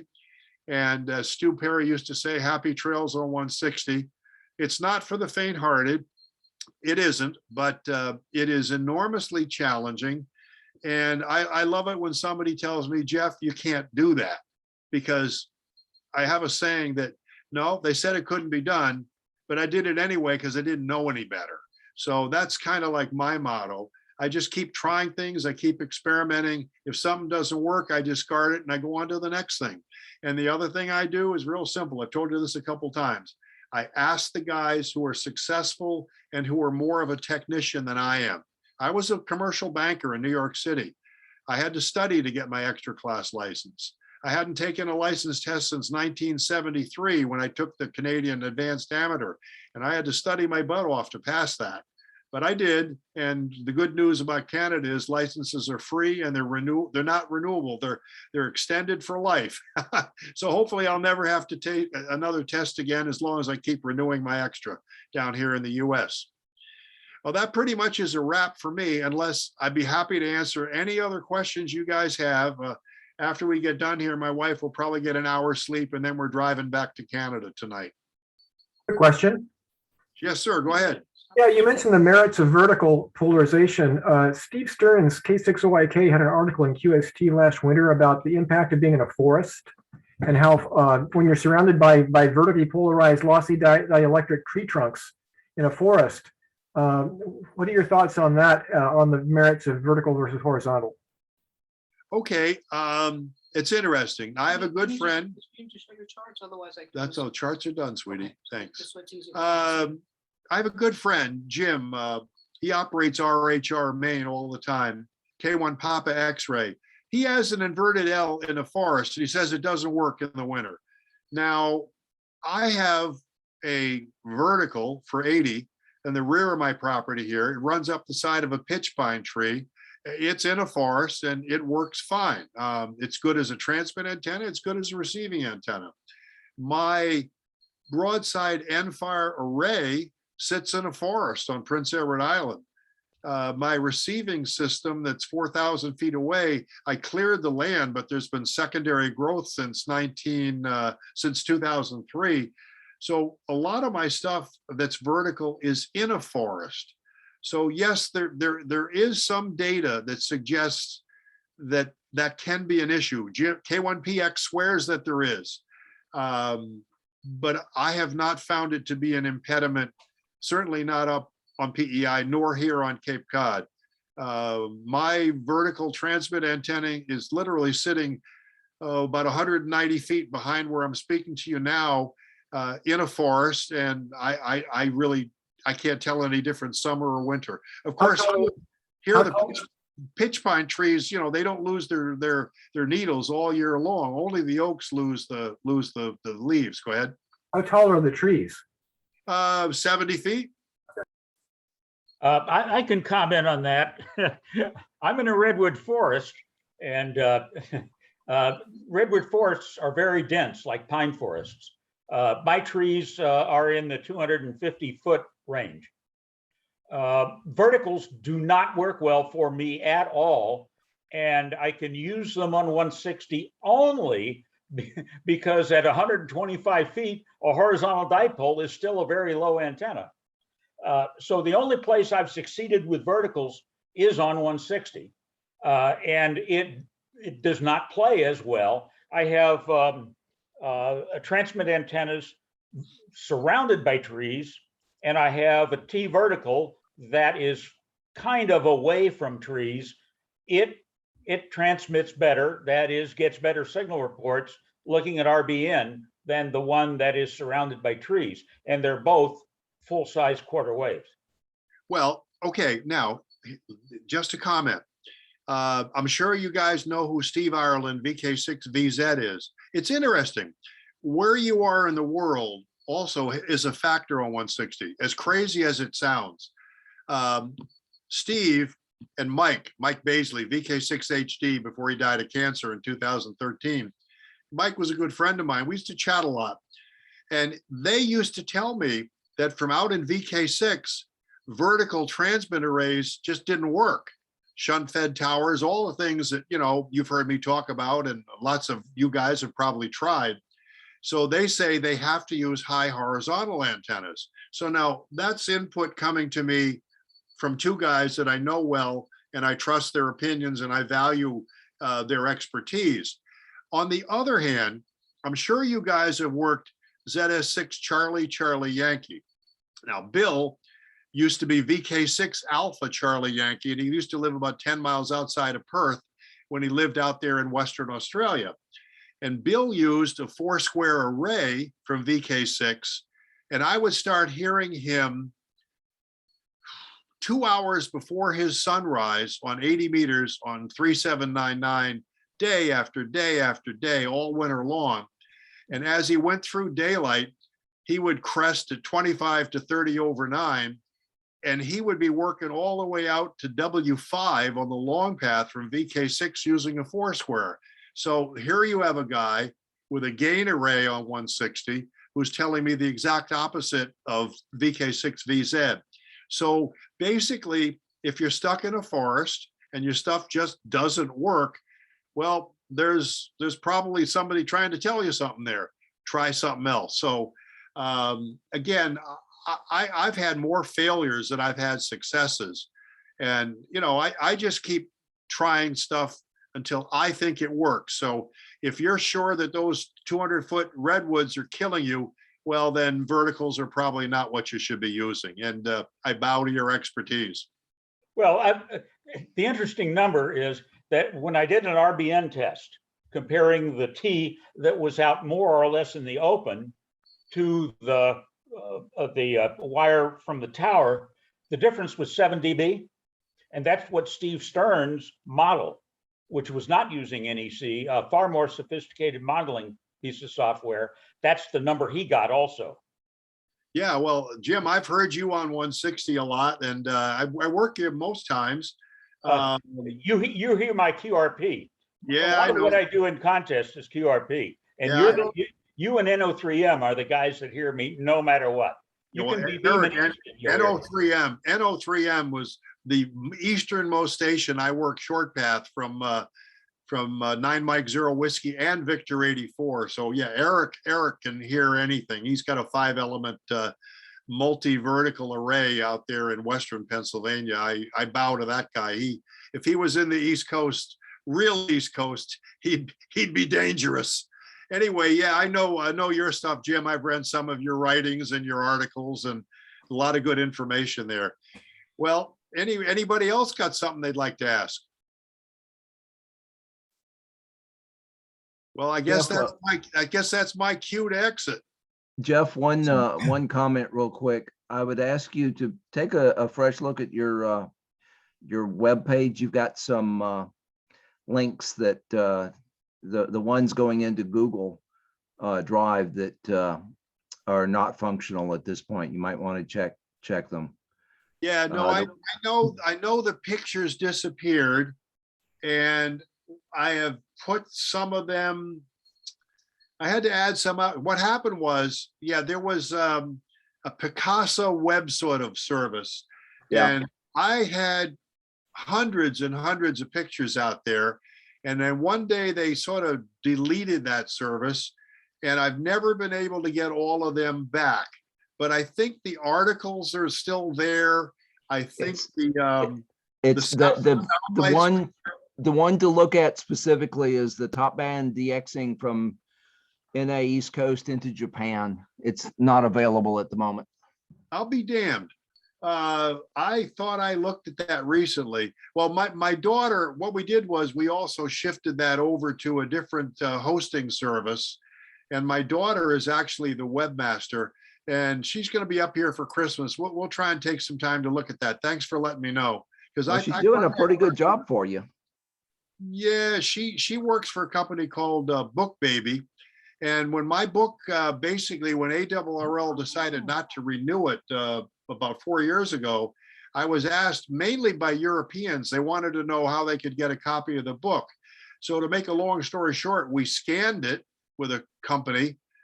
We tore one book apart, scanned it. I sent it to my daughter at Book Baby. She came up with a new front cover. We added about, 50 pages of new material.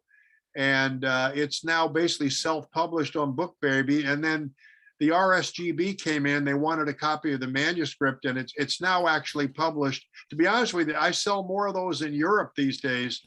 I mean, not that it's just other than beer money, to be honest with you, but it's just because people said we'd like to have the book back out there. So that's how it's done. So I'll have she's also the webmaster. We'll have to have her take a look at some of that stuff. It's available on Amazon, Jeff. Say again? It's available on Amazon right now. Yeah. I tell you, Amazon, that's that guy, Jeff Bezos, I have to tell you. If I sell a book on Book Baby, I get something like $3. If I sell something on Amazon, they give me a whopping $1. Same way with Barnes and Noble. Not that I care, to be honest with you, because I didn't republish the book because I wanted to make a living off of it. And it's interesting. I got more crap from some people. Some people would ask me, if we had the first book, do we need to buy the second? And I said, no. If you bought the first book and you're active on 160, there's really not a lot you're going to learn from the second edition. Well, some crazy fools went out and bought one anyway, and then they trashed me on Amazon saying I was trying to make a killing to get them to buy a second book. And nothing could be further from the truth. Basically, I put it out there because, 10 or 12 of my G friends wanted to know if there was any way it could be made available again, which is the only reason I did it. So if you got the first book, you don't have to buy the second one. I'm glad you said that, Jeff. I was about to order one. Yeah. Well, No. Thanks so much. We're going to send you one of these nifty, I don't know if you can see it, but it's a mouse pad, NCCC mouse pad. Well, that's great. Well, you can send it to my Cape Cod address. It's real simple. It's P.O. Box 616, South Orleans. It's on the K1ZM QRZ thing, and I'd be delighted to have that. And I appreciate your guys inviting me. Got a lot of friends out there. Unfortunately, you know, some of them have died. Bob Hill is gone, and is Bob Valio still alive? Yes. Yes. Yeah, okay. N6 kick butt. Yeah, anyway. Yeah, but you know, a lot of us are dropping like flies. It's just unbelievable. I mean, you know, we lost GW3YDX lost his wife to COVID. Roger Corey, W1AX, and his wife both died within days of each other of COVID. Joel, K2QVB, died of COVID. There's just been so many guys that are, for a variety of reasons, and not all COVID, but a lot of them have been COVID related. And I tell you, I'm still alive and kicking, but I've got a heart condition, so I've got to manage it, and I take more damn pills than a small pharmacy every day. But I spent the last 4 days up on my tower, 120 feet, doing antenna work. So I'm still able to do it. I'm not sure how much longer, though, at the age of 75 plus. All right, a couple of comments, Jeff. Big pardon? A comment or two. Yes. I was the one that mentioned diversity, and I find it useful more, you know, you think it's so it'll enhance being able to receive in certain directions. I use it in contests when my directional foursquare is in one direction, not omni, which I also have, and that's useful. But if, let's say I'm pointed at the Caribbean, and it's just the early JA opening, I use the receive antenna in the diversity mode to hear somebody calling me off the back. And I just sense that you have some way of hearing somebody off the back of your big antennas. Every time I've called you early in a DX contest, I call you when you're obviously working Europeans, and you switch the thing when you hear me, and there's a 20 dB increase for sure. So how are you hearing off the back without diversity? Okay, that's a very good question. Thank you for asking it. Okay, the antenna was designed to have maximum forward gain. It's not designed, my transmit array, it's not designed necessarily to have a big front to back. So the front to back is no more than 10 dB. And there's a reason for that. When you're out on the East Coast and you're trying to run Europe, you want to keep the willy-billy fives off your frequency. So if I've got, you know, a 25 dB front to back, I will have guys calling CQ on top of me literally within 5 minutes. So the only way that I can keep the backside at least a little bit quiet is not to have a big front to back. But you're absolutely right. When I'm sitting in front of the radio, I am always doing something on the receive side. I can switch between listening on the 6-element optimized receiving antenna for Europe only, which can be switched northeast or southwest. I'll listen on the transmit antenna, which doesn't have a colossal front to back, as I just mentioned. And I know the Pac Northwest is not hearing me worth crap when I'm running Europe. In fact, they don't hear me very well when I'm beaming southwest. But if I switch the antenna to the northwest, literally W7LR would call me within 5 minutes, or W0ZTL would call me from North Dakota, or VE7CC or one of those guys, or W7WA Honda would call me because they could start hearing me. So yeah, I hear pretty well off the back, and most people hear me reasonably well off the back, but there is a big difference when I switch the antenna back out over the USA, particularly if I go between beaming southwest with all 4 verticals versus going west and south. You guys will hear me best west-south in Northern Cal. No question about it. But yes, being able to hear multiple directions, that's a godsend. It absolutely is. And if you can do that, then you've got a leg up over most people. And That's I why do, I switched from the Comtech combiner on the Foursquare to the DX engineering that has the Omni mode. And there are certain times during, let's say around midnight, our time, where you've got a possibility of 4 directions. So I'm on the Omni CQing. And if I hear somebody calling me, I'll go in his direction. But the receive the Sal 30 that I use for that, or the beverages, are always in line in diversity when I have it on. yeah, and I'll do what Ken said earlier. When I'm working JA, I'll have the Northeast Beverage in diversity. We used to have 2 sets of DX engineering Foursquare receiving arrays, 900 feet apart, and the diversity was absolutely amazing. For some reason that no one can explain, over the last 2 years, their performance has deteriorated to nothing, and we wound up taking them down and selling them because it was impossible to pay $349 for each of the 8 elements. So we're now experimenting with pendants and verticals. And how did they deteriorate, Tom? I have no idea, Ken. No one can answer that for me. I suspect the active antenna parts in the box would be getting RF from somewhere, or just absolutely deteriorating over time. Well, the other thing I found diversity good for is just, even if it's just a bunch of domestic guys calling you all at once in a pileup, if you got stereo, they're much easier to pick out. Yeah. If you can hear stuff coming from multiple directions, absolutely. If you've got the capability to do that, I don't by any stretch of the imagination suggest that that's not worth pursuing. To be honest with you, I can usually hear almost everything, but my brother, who's K3ZM down in Virginia, who sort of retired Bill Tippett from 160 meter contesting down in North Carolina.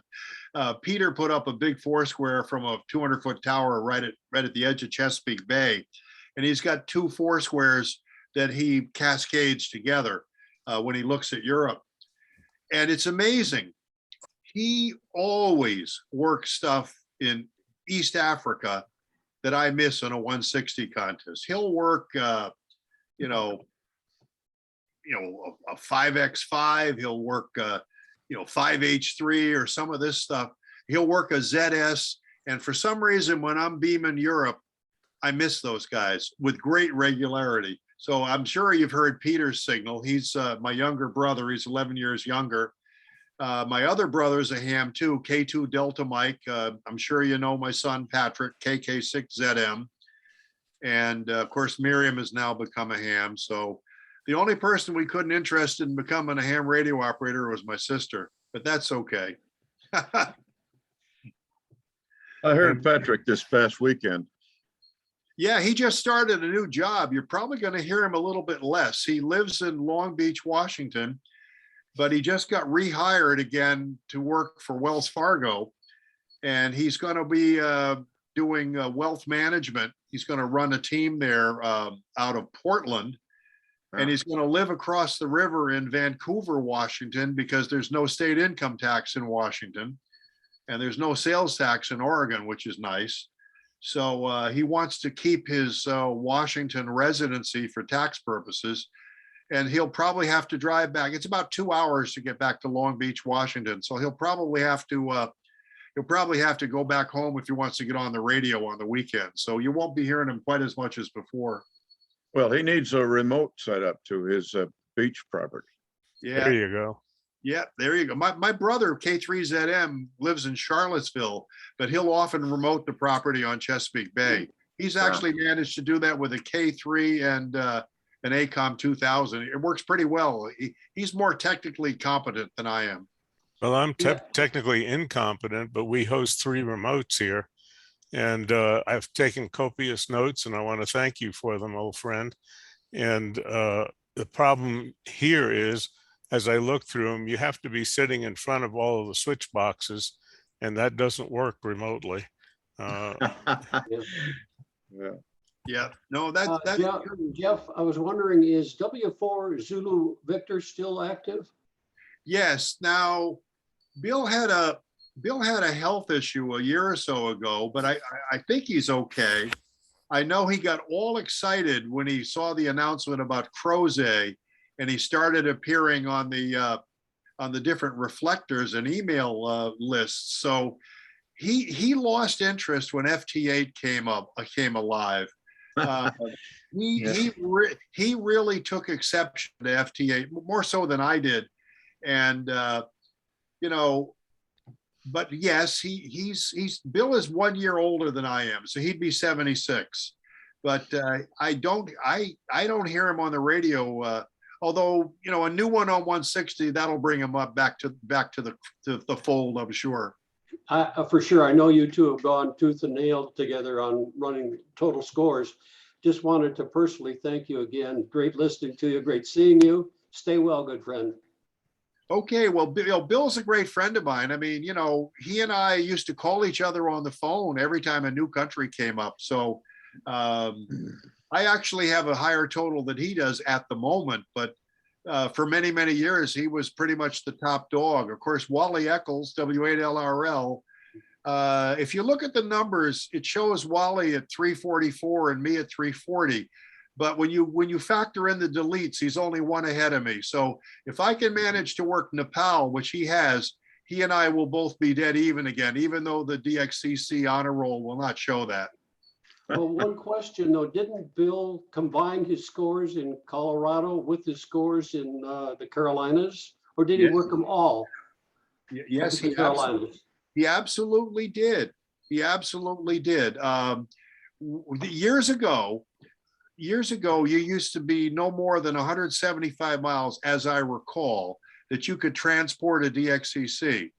One guy I knew moved from New Rochelle, New York to just near Philadelphia, and he was just inside the zone. So he was able to keep his total. I mean, this is in the 60s now. But Bill moved from Colorado to North Carolina. The rules had changed. He kept all his DXCC stuff, and ON4UN was pretty upset about that. I mean, I didn't care. Bill was a personal friend of mine. And you know what? When he got back to North Carolina, he's such a good operator. He worked virtually everything again that he'd worked from Colorado. So that guy is no slouch. He's one of the best 160 guys I've ever met. And he's a personal friend. Without a doubt. However, I have to give you the first kudos for doing it all in one location. Congratulations for that. Well, thank you. I've actually worked 40 zones from the States. I've worked 40 zones again from PEI. I don't really keep track of my count from PEI anymore. The DXCC numbers that I just quoted to you are my K1ZM, US totals. I've never even submitted a DXCC from PEI, except I think I did submit one for 5-band DXCC just because I wanted the plaque. But I don't even know what my country count is from PEI. It's certainly over 250, but I'm not even sure what it may be closer to 275. I don't know.